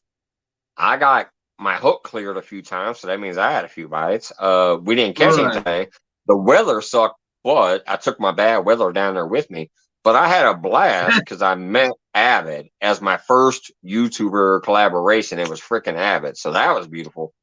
My second YouTube collaboration was Retire Rick, but what made that awesome is not only did I meet Retire Rick, who I actually connected with at a Has Life's channel of all places. Right. That's what's funny. The dude lives in my town, but I met him on Has Life. I'll never forget it. He goes, watching from Illinois. And every time I see somebody say Illinois, I go, oh, hey, I'm in Illinois too. Well, he responded back and said, "Oh, that's cool." And then I was like, "Yeah, I'm in Springfield, Illinois." He goes, "Wait a minute, what? I'm in Springfield, Illinois." And I said, "Well, have you ever heard of a Ingrain Brewery restaurant? That's where I work at." He goes, "That's where I threw my retirement party." So that's how me and retired Rick met up. Then he started coming over here, and then I started, saying, "Hey, if you guys don't know Retire Rick and all that." But yeah, so my second meetup was another YouTuber that actually lives in my town, took me on a boat, which I've never been on a boat before. So that's just awesome sauce across the board as it is. But then we both put a 22-pounder in the boat to complete the day. Not bad. I watched that video. Yeah, it's a great day. I felt bad because when he casts shorter than I do. Like when I caught mine, I was still casted way out there. So he was able to go boop, boop, boop, boop, boop, and get a video like of the fight and everything. Yeah. He wasn't casted that far out. When I saw his, I'm the one that alerted him to his bite. I go, dude, right there. And I pointed at his rod. He grabbed it and started reeling. I was trying to unlock my phone because I have a lock on it so people can't just pick it up and use it. So by the time I hit unlock, he already had the damn thing up by the boat. I had to throw my phone down and net it for him. So I didn't get no video of him fighting the fish because he basically had it dropped right off the back of the boat. So the fish came in too quick for me to get his fight, but I at least was able to get him, unhooking it and weighing it. Right. But he caught pretty much most of my fight. He also saw my bite. That's the funny thing. I saw his. I pointed to him. He wasn't looking at it. I go, dude, over there. And he got his fish. And then the same thing happened. I was in the back of the boat. I forgot. I might have been peeing off the back of the boat. All I know is he goes, there it is. And I looked, and my pole was going. So I forget what I was doing. I was in the back. And the only thing I could think of, though, since I was in the back, I think I was peeing off the back of the boat. And he told me that I had my bite. So I ran and grabbed it, and he was filming. And I think it was a pretty decent video. I got the preview to intrigue people. We go to fish home with Mike's Fishing Home. Look at the rod bin. And that's from the fight. I clip that, make that the preview. Then I show the picture of me and Rick standing next to each other saying, "Hey, we got on some fish. Watch the action." Then I show a picture of me with my fish, a picture of him with his fish. Then the preview of us going across the lake before we start drifting. The little motorboat just back there. So that's showing us getting there. Then the little clip of, "Hey, I'm out here with Retired Rick. We're about to drift off the boat." He speaks, and then I show his fish first because he caught his fish first. And then I show my fight and my fish and my weight. I thought it was a decent little video. Oh yeah, it was. It got like, it's almost at 1,300 views too. So it must have been all right. Yeah, I can't complain, man. I got little over 300 subscribers. And I got almost 25,000 views. Heck yeah, that's a good viewership per. Well, the thing that cracks me up is how come sometimes you'll get like 3,000 views and you'll barely get no thumbs and you'll barely get any subscribers. I'm like, well, they viewed it. Or you'll even have worse. You'll have almost as many likes as views, but yet no subscriber off that video. Oh man, I still think that's why lives are better, because you'll get a freaking a viral video that might have like 1, 2, 3,000 views. It'll have like 1,000 likes, but yet it didn't gain any subscribers. I'm like, what the hell is that about? If you liked it, why didn't you subscribe? Yeah, I don't know. I looked at how many viewers, how many new viewers I get. I get over, in a month, man, I get over like 2,000 right. New viewers. And it's like, what the hell, man? We just skip it. Right? Yeah, the numbers are weird, and that's why I say YouTube is a weird beast compared to all the other social medias. It's hard to not blow up on every other media. This YouTube thing is weird. I don't know what it is. I'm still technically new here, even though I've been here, 12 years, Yeah, but I just started getting into it. So it's a weird nut to crack. yeah, I don't know yeah. why, You've been because doing it almost the same amount of it time. seems to be the best platform. You can go live for 12 hours. Uh, you can post as many things as you want to post in a day, whatever. It should be the one where you're like blowing up, but it doesn't seem to be YouTube. It seems to be the other ones. Right. TikTok, you could just post you petting a cat and have 10,000 views. Come on. Yeah, tell me about that. Oh, hold on. Let me put you on full screen. That one looks pretty too. Solo. That's pink Heck yeah, body man. with that's You can pink have like body 100 with gigs by the morning. pink holographic and black and red holographic. Heck yeah, man. That's awesome looking. What's going on, Susquehanna? How you doing, buddy? He just got his kidney taken out, so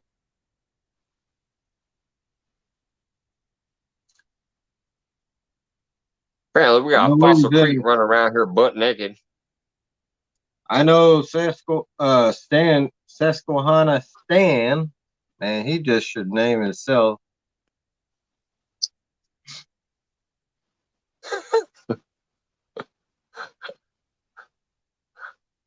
How Hey, you what's going doing, on, Stan? Deadpool?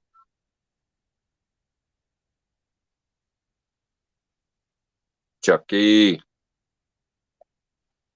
Chucky Morgan, David Smith, Deadpool, how you doing? Hey, JTC, what's going on, brother? I will drop the link one more time here. Been a minute since I dropped that, so I'll drop that, and then I'm gonna put you on solo because I'm gonna go use the restroom for a minute. So if you got another jig, show it off, or if you want to talk about whatever you want to talk about, do that. I'll be right back. JPC, buddy, how you doing? Man, not making rigs now. Started making jigs, as you guys seen if you've been in here. Got a few things that came in, so started making up jigs. That's white with chartreuse and some holographic in there to get that shine. I got a couple of those. Then you guys just seen the one I just made, the black and red with the holographic.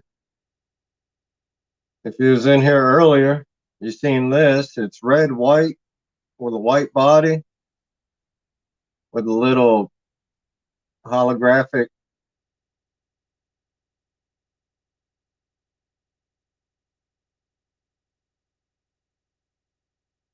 So has anybody been fishing? You been fishing, JTC?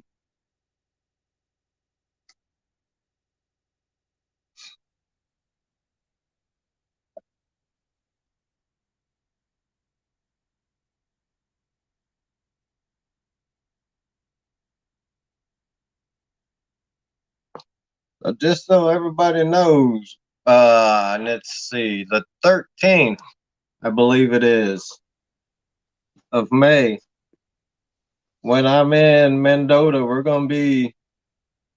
Avid's going to be hosting a 1v1 V1. It'll be me, Mr. Lyle Stokes, and Freddy's Outdoors. And it That's ain't gonna be a nothing, good it's one right just there. for bragging rights.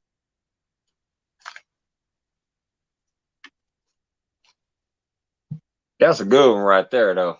Lance, Lyle, and Freddie. And hopefully it's good. Hopefully I land some big fish from the bank.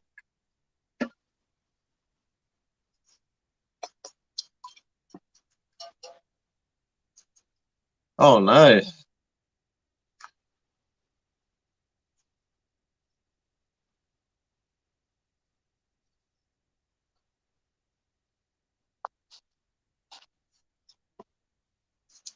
He must have been fishing with Jamie and Rebecca then.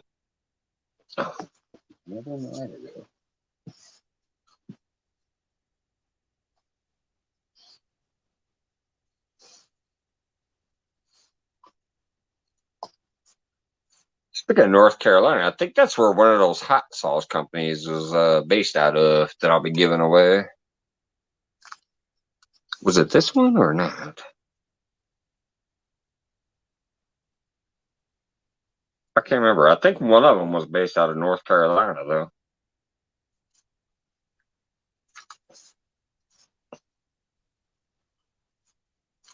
Hey, Maddie.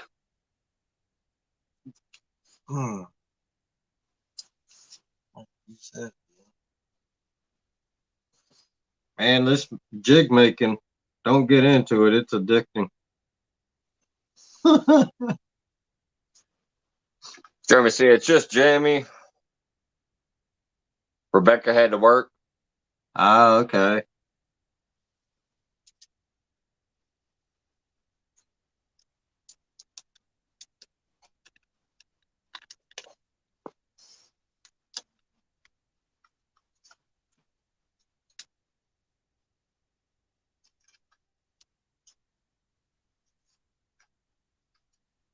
If any moderators out there want to start dropping anybody's links to their buddies and all that jazz, I'll probably be cutting out of here in about, I don't know, 10 more minutes or so. About 10:30, I'll probably wrap it up.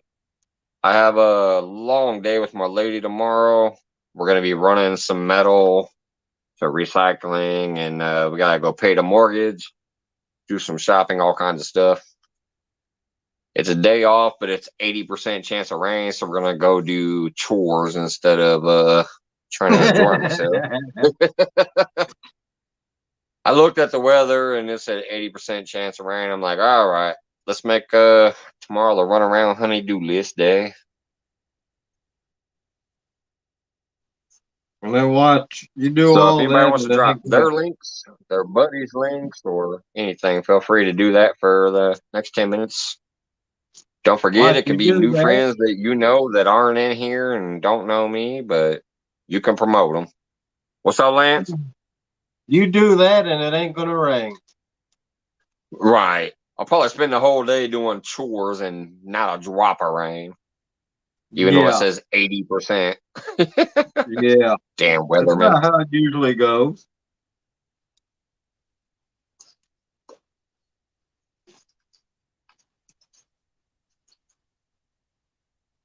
Yeah, it's one of those jobs that I think I would just love to have because I could be wrong all the time and still have the job.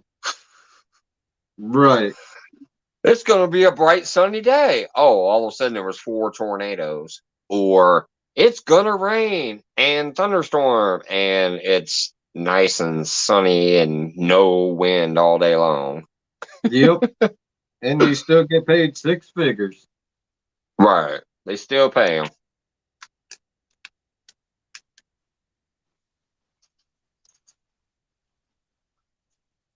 Yep, Full Blown Country. I know that one. That's a good channel. Good people there. I think I met them over on Backwards Mindset channel, just like I did. I think Piggy and Eileen. I think I met you all over there too. Yeah. Might have been somewhere else since I get around so much, but I think that might be where I met y'all from. But Full Blown Country also. I know I see them in there a lot. And other places.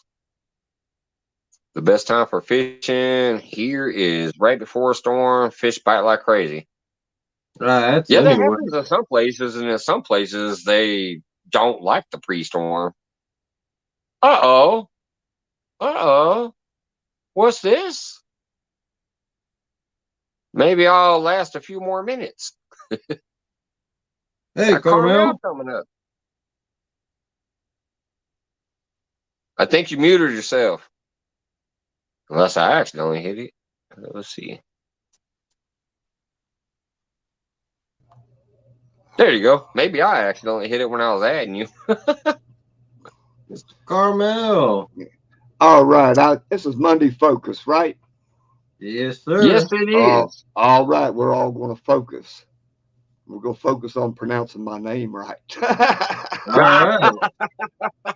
Tell me how to say it, Mike. I'll say Carmel.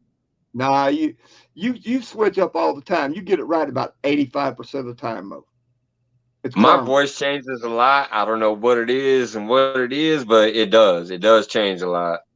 You get it right about 85-90% of the time. You say caramel. Right, because I'm not putting the stank on the EL part. I'll say caramel. Yep. But then sometimes I go Carmel. Yep. And caramel is right. Caramel. Hey, but at least one thing I always knew you was a dude. Yeah. Hey, that's a good thing, right?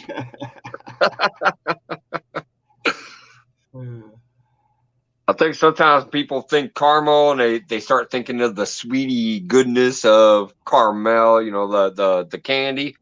And so they think it's a lady. I don't know. I've always known you was a dude. Yep.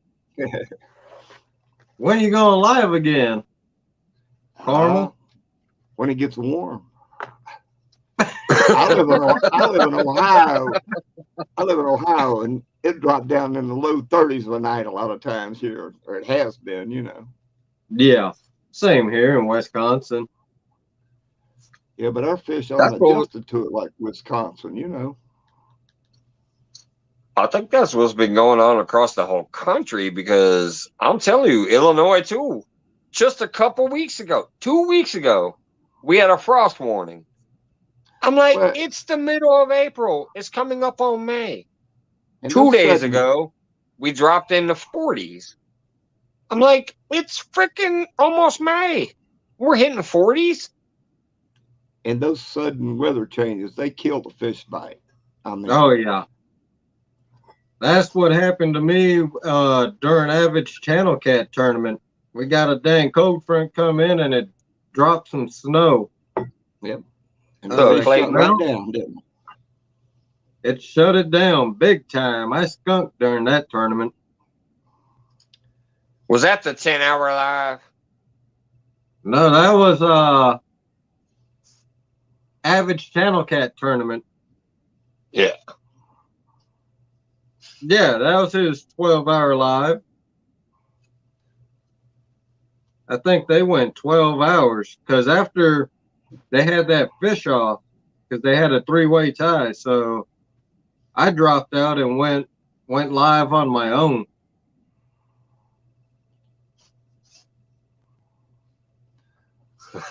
Jody says, I'm not stupid. You waited till your waters are perfect. My flathead holes are depleted. I mean, new waters, new fishing spots. You would wear me out. Hey, what's going on, AR? Make a little shout out, sir. She ain't scared. She ain't stupid. Like she said, she put it point blank, Jeremy. She's not scared. She's not stupid either. You can't wait until your bite's on fire to challenge somebody whose bite you know is not on fire. That don't make them scared. It makes them smart. What's up, Bobby? We got straight to the point outdoors. What's going on, Bobby? So, Lance, what size those jig heads you're tying? 164. Cool. Right? See, she admitted it. She said what I was saying. I'm not scared, but I'm not stupid. Stupid is when you say, yeah, I'll challenge you to a flathead tournament when she's the flathead queen and you weren't catching flatheads. And then you had to run to Canada. Yeah, I'll never forget that. I'm sorry. I love you, Jeremy. I love you, Jody. I'll just never forget that night. That shit was hilarious. They're like, have you seen Jody's triple up on a flathead video. He goes and watches that. He comes back. Next thing you know, nobody sees Jeremy for like 2 weeks.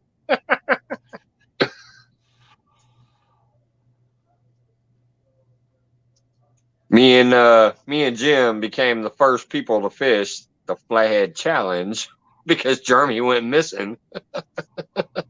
Yep, I remember that. That's how they got started, kind of. Like, it was supposed to be a 1v1 on them, but you was out there something happened. And then the challenge came out of it instead. Which I'm so sad that I can't participate for a while. I really am. Jody, you know that. But yeah, what's going on with work is just I'd be showing up an hour and a half late at best. And it's only a 4-hour tournament, so that would kind of my bite better really be on if I'm showing up an hour and a half late. Especially with what you guys have been doing lately. I'd be like 100 pounds behind before I even showed up.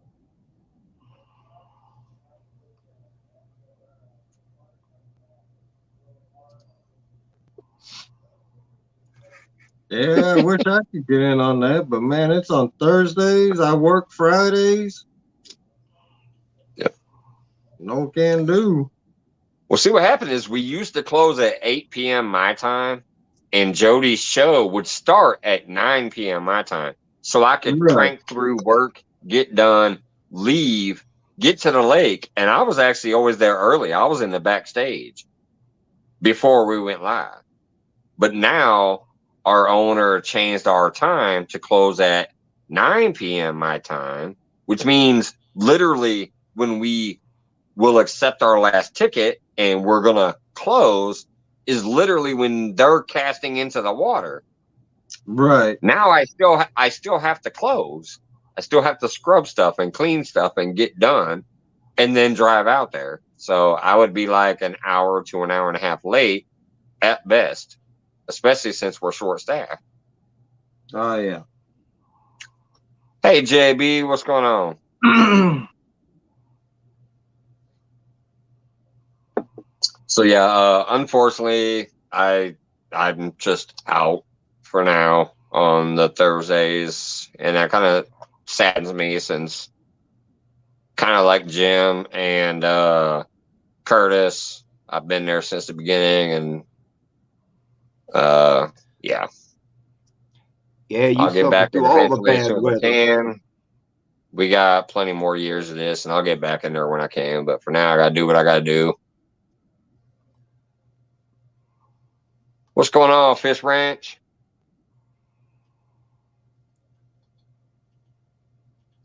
I can fish all night or all day if I had to. Me too. If it can happen, but not because of work. Trust me, if I had the whole day off and didn't have to do anything with the kids or the lady or the honey-do list, I can easily fish all day and night. All right, take it easy, Bobby. Straight to the point, going back to work. Appreciate you stopping by on your break. You know I don't have anybody to fish with me, so quit throwing up Joey like you're doing. Whoops, highlighting the wrong thing. Chat bounced. I love it. Joey and JTC still going at it.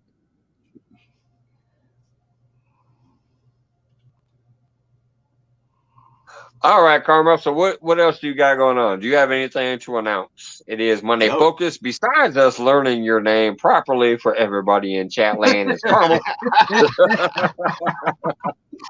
Do you have anything coming up that you'd like to share out, or want your channel shared out? Not at all. I got 51 subscribers and only have a hello video up, so I think I'm doing excellent so far. Let's throw Carmel out there in the chat, man. There I go. I'm back to the Carmel. Yep. See? I told you, man. I just do it. I don't know what it is. My lady has told me that. Like when I go through drive-through, I have a different voice than when I'm talking to a server. I've just been around, even though I haven't been around the world, I've been around a lot of people, and just my voice will do a change for no reason at all. It just happens. I don't know why. But yeah, if we can get some love going out there to Carmel, great supporter of the entire community. Let's get those numbers up just to maybe get some encouragement going. Yeah, because he sure does support the community. I can't tell you one person's channel as far as the like fishing community that everybody knows that I've been in where I haven't seen Carmel. So let's get some numbers going. Need to quit watching and start fishing is what I need to do. And sometimes the numbers will do that for you. You start seeing those numbers go up, you might be like, hey, man, I need to put something up. Lance has been tying jigs this evening, and I think he might have said he moved on to rigs, or maybe he's still tying jigs. I don't know. Clayton asked what you was doing, Lance.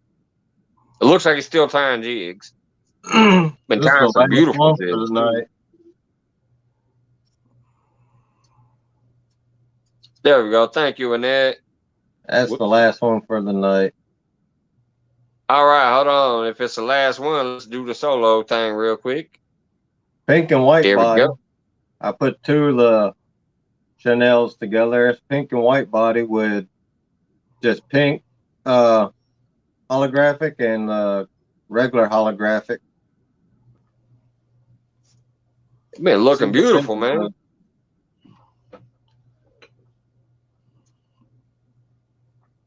Gotta make different ones, man. Gotta try them all out. And now that Michelle says they look great. Huh? Michelle says they look great. Thank you.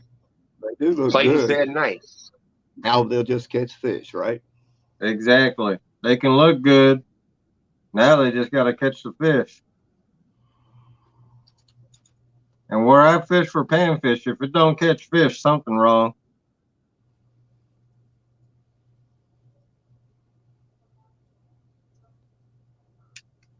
Yeah, I probably got about, let's see, close to 20 made up. Jeremy, she didn't just say yes. She said, deal, little turd. Let me go ahead and highlight that so you can, she didn't say yes. She said, deal, you little turd.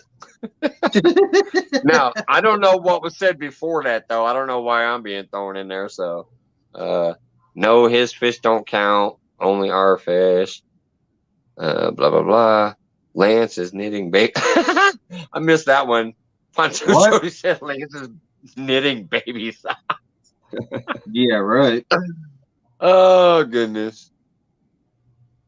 Poor Miss Jody. She said, what's the rule? I ain't seen a flathead in a while.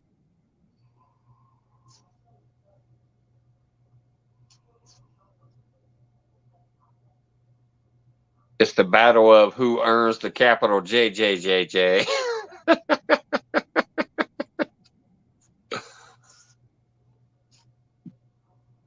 Oh, man.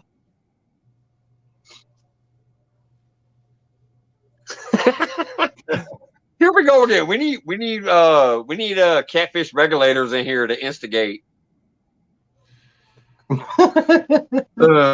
Jeremy says, let the smack talk begin. Jody's like, Jeremy, you don't get everything your way. You're not the girl.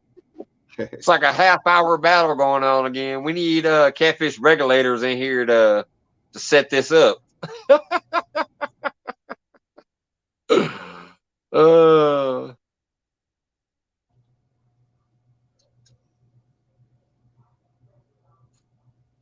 Yeah, when Regs does that tournament again, the bank and boat, I wouldn't mind being teamed up with Miss Jody.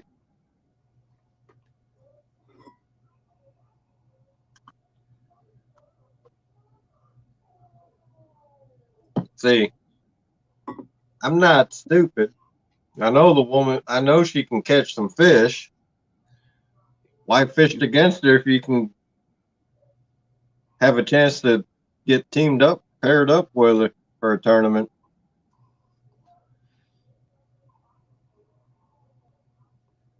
Yeah, you got that right. Now she can catch some fish.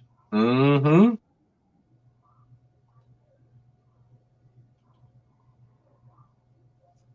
So far this year, I've got one channel cat, but it's so cold. It's been so cold up here. Hey, that's one more than I've caught. I think the best one though is my girlfriend's channel cat. That was her very first channel cat. That'll be an easy PB to break. Yep, it was 3 pounds. She said, "Okay, fossil." Oh wait, I gotta scroll back to. Oh, there it is. Okay, she was answering him. I'm sorry, that came right after Jeremy's comment. I thought she was calling Jeremy a fossil. Hey, what's up, Nazil? What's up, Big Mike in the house? You're missing it, man. Jody and Jeremy How are you going doing, at it Big Mike? again. Had Big Mike on panel Saturday or Sunday when I did my Tiki Lounge hangout. Wait a minute. So are you saying you need Jody to grow your channel? Jeremy says, "Well, I want it on my channel because I need help on my channel." Oh boy. Is he saying he needs a tournament with Jody on his channel to help his channel? That's what it sounds like. That's what it sounded like.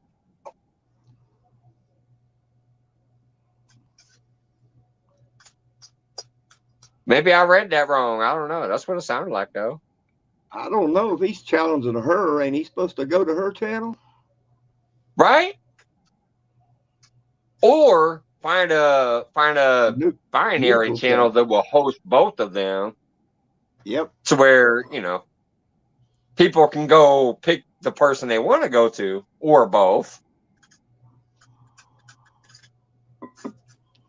But it sounded like he said he wants it on his channel because he needs help.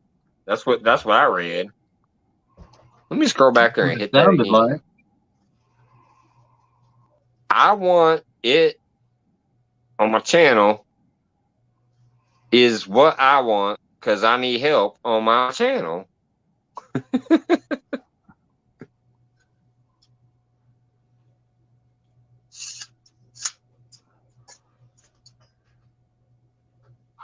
Oh man.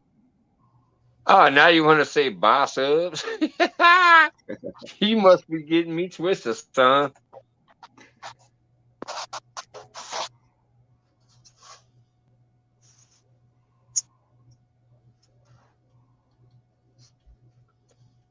What do I get for letting you have it on your channel? This shit's funny. I'm going to keep watching this.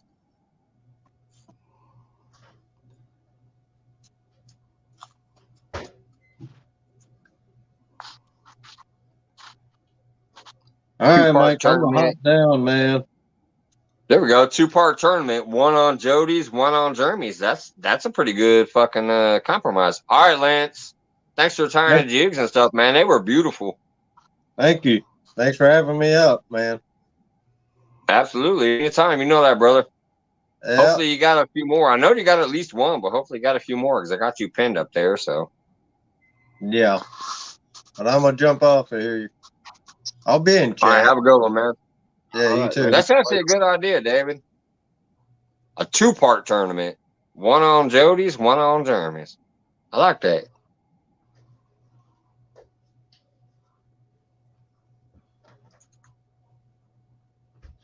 Or they could just let you host it, Mike.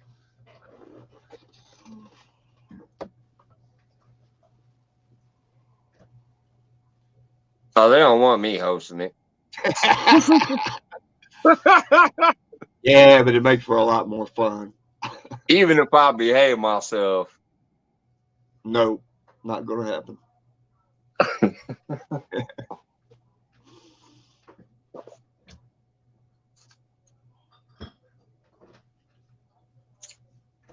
Especially, you know, with that dumbass comment he just said up there. I'm sorry, but I'm gonna call you out for that, punk.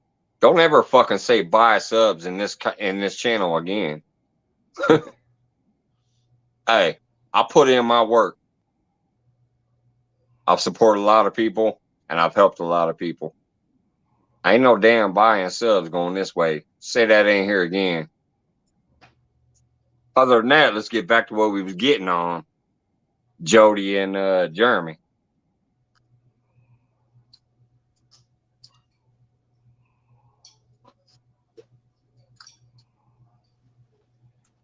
I think you need to cut it down to one rod so they really know how to fish. 4-hour tourney, 2 hours each channel. See, that's along the same thing that David was saying. Like, split up the tournament between the two channels. Hey, what's going on, Jay Fox?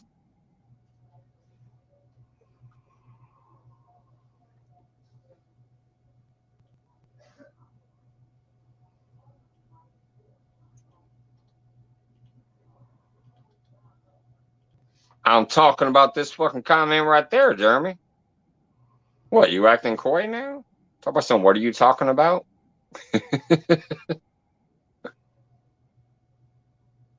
I'm talking about what everybody seems to be talking about. I don't know where it came from. That's your comment right up there.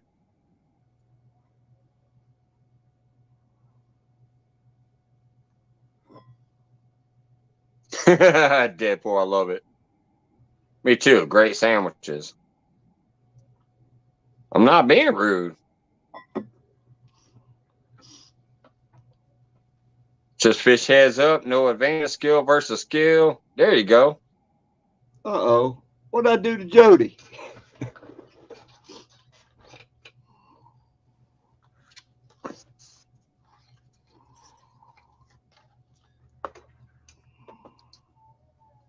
I like these advices coming from Big Mike and David and stuff. That stuff's making sense.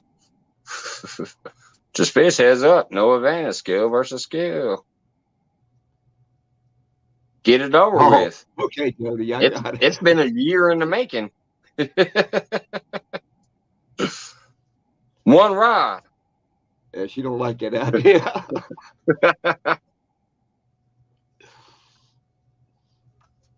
They get into that. Hey, you want to go real? You want to go real challenge? Do the John Parker one. Rod, one worm.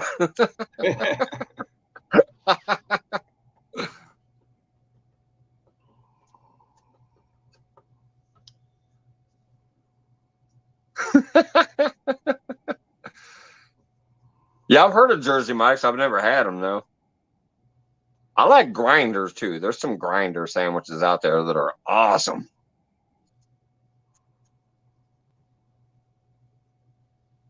Fishing with Big Mike's going to do that one. Yeah, I remember that one from last year when he brought that up. It's about that time of season to get on that again. One rod, one night crawler. Get your butt out there. You can use that night crawler in little chunks and catch you some bait fish, and then put that bait fish on there and go from there and try to. And you got 1 hour. What's the biggest thing you can bring in?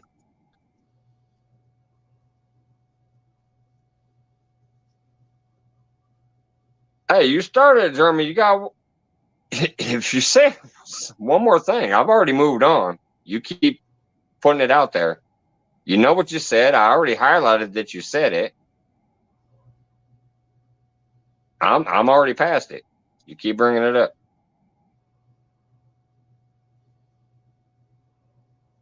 No, not like the dating app, Deadpool.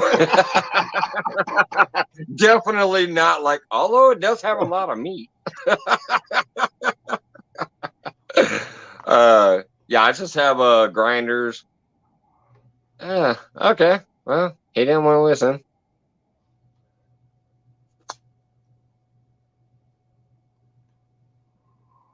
Yeah, the grinder sandwiches are kind of like sub sandwiches, but they're almost, I don't know, I guess they're almost like more of an open face type thing. I just remember there was a restaurant called Grinders, and they had the sandwich called The Grinder, and it was awesome.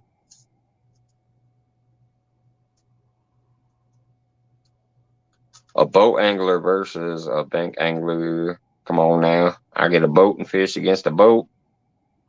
Bank angler has no chance, right? Not generally. Especially when it comes to packing up and moving. If I move 20 yards, it's a fucking task. A boat can go all the way across the lake. So, I don't know.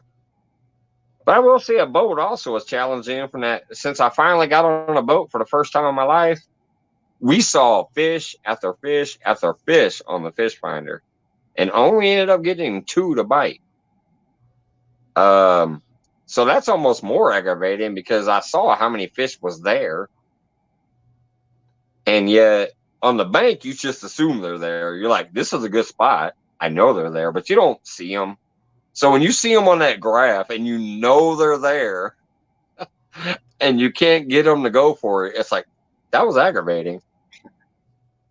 We marked, like, I guarantee you, a couple hundred fish when we were drifting back and forth, but we only got the 2 on the boat. Granted, they were both nice ones. They were both 20 classes, so they were both decent. But just seeing these other ones that were even bigger, we saw a couple that looked like they might have been a 50, and they had no interest. But yeah, a boat definitely has, better advantages over chilling out on the bank. Oh, they definitely do. They can a lot more about finding the structure, fish, and everything. So. Right. You can see when there's trees in there and everything too. Like you'll see the different structures on the monitor, and then you'll see when there's like piles of fish. You'll see when there's bait fish and big fish underneath it. So you're like, okay, these are probably going to be a better spot because there's bait fish and big fish by them, so they're eating. Let's put the bait there, and it still wasn't working. But that, there's still that advantage of knowing what's going on in the water versus, okay, this spot usually produces, so I'm going to sit here. Yeah, well, if I want to go down there 20 yards, it's going to take me a half hour to pack all this up and move down there and get resituated versus, oh, let me just reel them in and move 2,000 yards that way to a deep hole. Well, fishing from the bank, you may be fishing dead water, not even know it. So, right. Yeah, that's why we call them we're spot fishermen. Like we know, okay, this spot usually produces, so we'll sit there and try to wait it out because it's such a hassle to move. Exactly. Especially if you want to move around the lake. Okay, now I got to pack everything up in the car. I got to make sure and check the area that I didn't leave anything. Now I got to drive a half hour around the lake. Well, if I was on a boat, it took me 5 minutes to get over there. Can't you ask Google, Siri, Alexa, or Brixby where the fish are since they all have the answers? Alexa. That's what John Euler has. He's like, Alexa, turn the light up.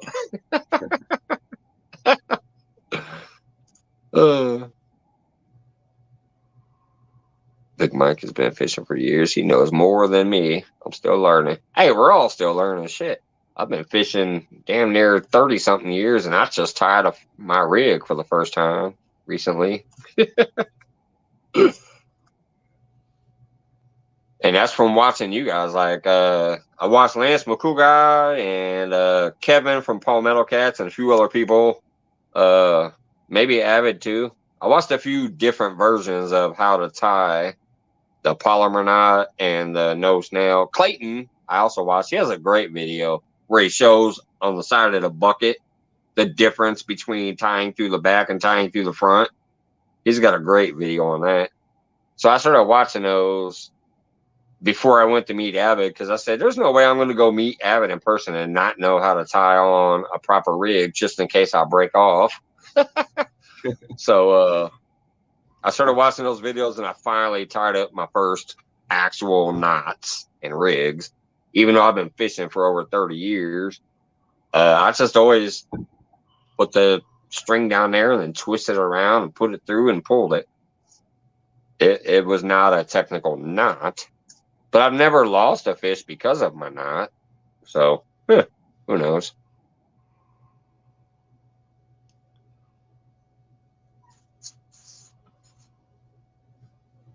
Oh, no, I know that, Jody, if you're talking to me. I was just saying I personally am still learning, too. Like, I was like, oh, that's how you tie a knot.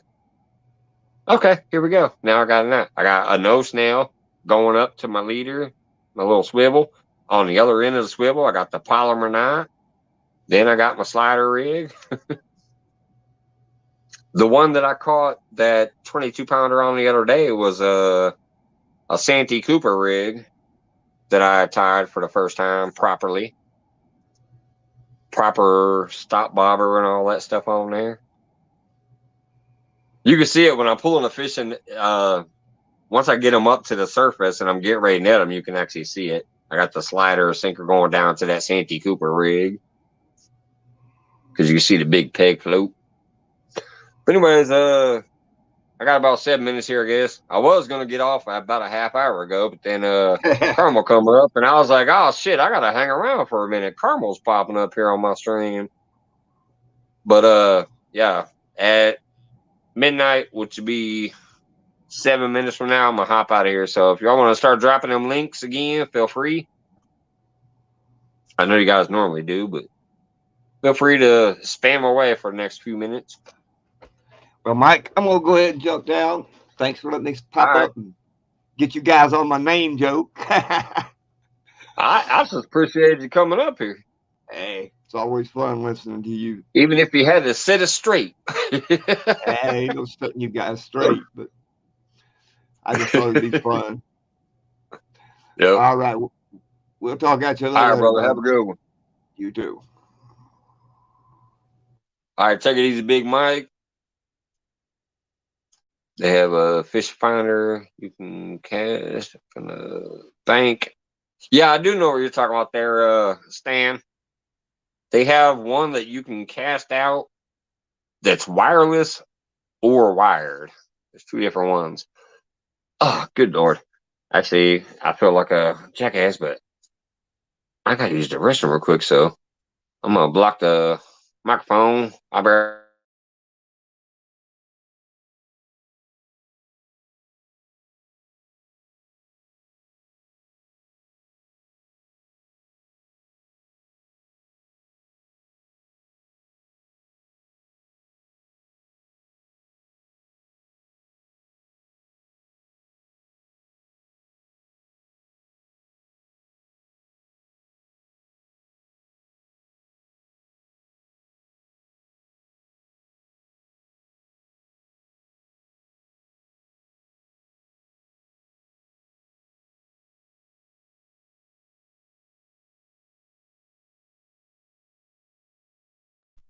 sorry about that. I'm like, hey, I'm getting ready to get out of here, and all of a sudden, the floodgates were flowing again. I had to get over there and pay the parking meter, as Scott would say.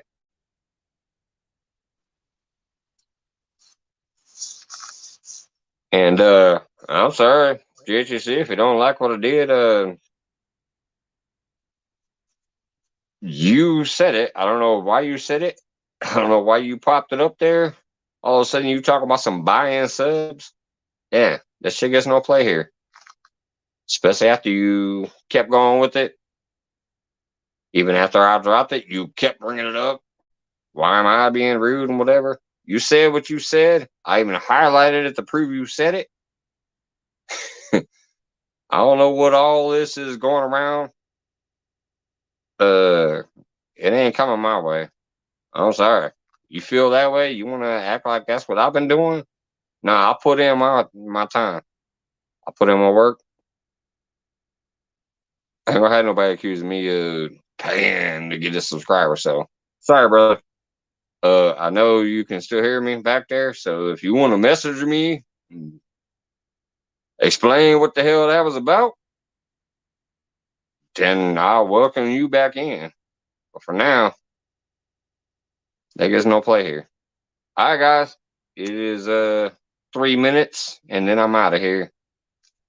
So any last words or links or whatever you want to do out there, Try that when the water is running 50K. See, that's kind of why I haven't been in a river forever. I miss the rivers. But I fish in lakes and streams now, so I'm going to try to get back to the river this year. The Illinois River, and then the one behind Shelbyville, too. The Kokoski River. I want to try to get there. All right, 2 minutes left, and then I'm going to call it right on the dot. And that should be the boar's nest over there, because they're an hour ahead of me.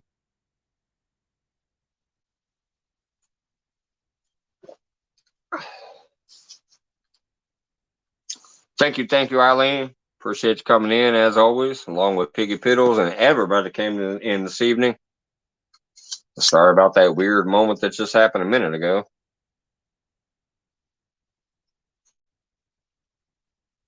Everything else about tonight's been fun, as far as I know.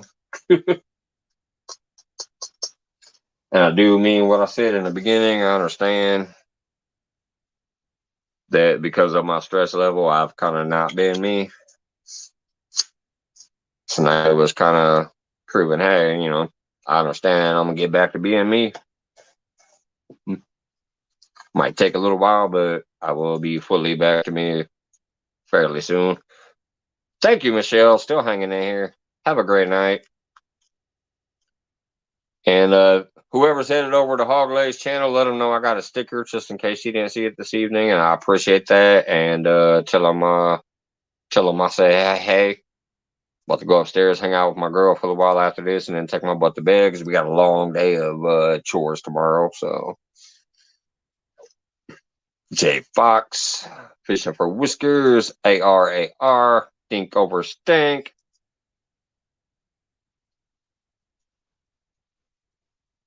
Chucky and Annette from the Morgan family. Guys, make sure you try to get to my giveaway at the end of May.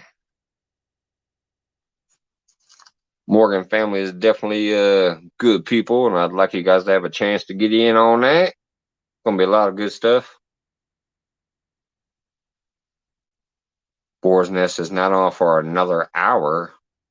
It's midnight here. That's right. He goes live at 2. Well, anyways, I got a long day tomorrow, so I'm sorry, guys. I'm sorry. That's right, Whiskers. I forgot they're an hour ahead of me. I mean, yeah. So it's 12 here, so it's 1. He goes live at 2. I thought it was 1. Anyways, all right. It's midnight here. You guys have a wonderful evening. Thank you so much for hanging out with me tonight. I'm going to go ahead and take my ass up there. Do a little hangout before I go to bed. Have a good one, and we will see you next time. Let's see, where's the end? There it is. CFF, love you. Thank you so much. Appreciate you reaching out to me, as well as Clayton. I know you reached out to me, Clayton, too. I appreciate that. James, now who am I going to listen to at work? Well, you get to listen to Boar's Nest in a little while, buddy. All right, take it easy. Thank you so much.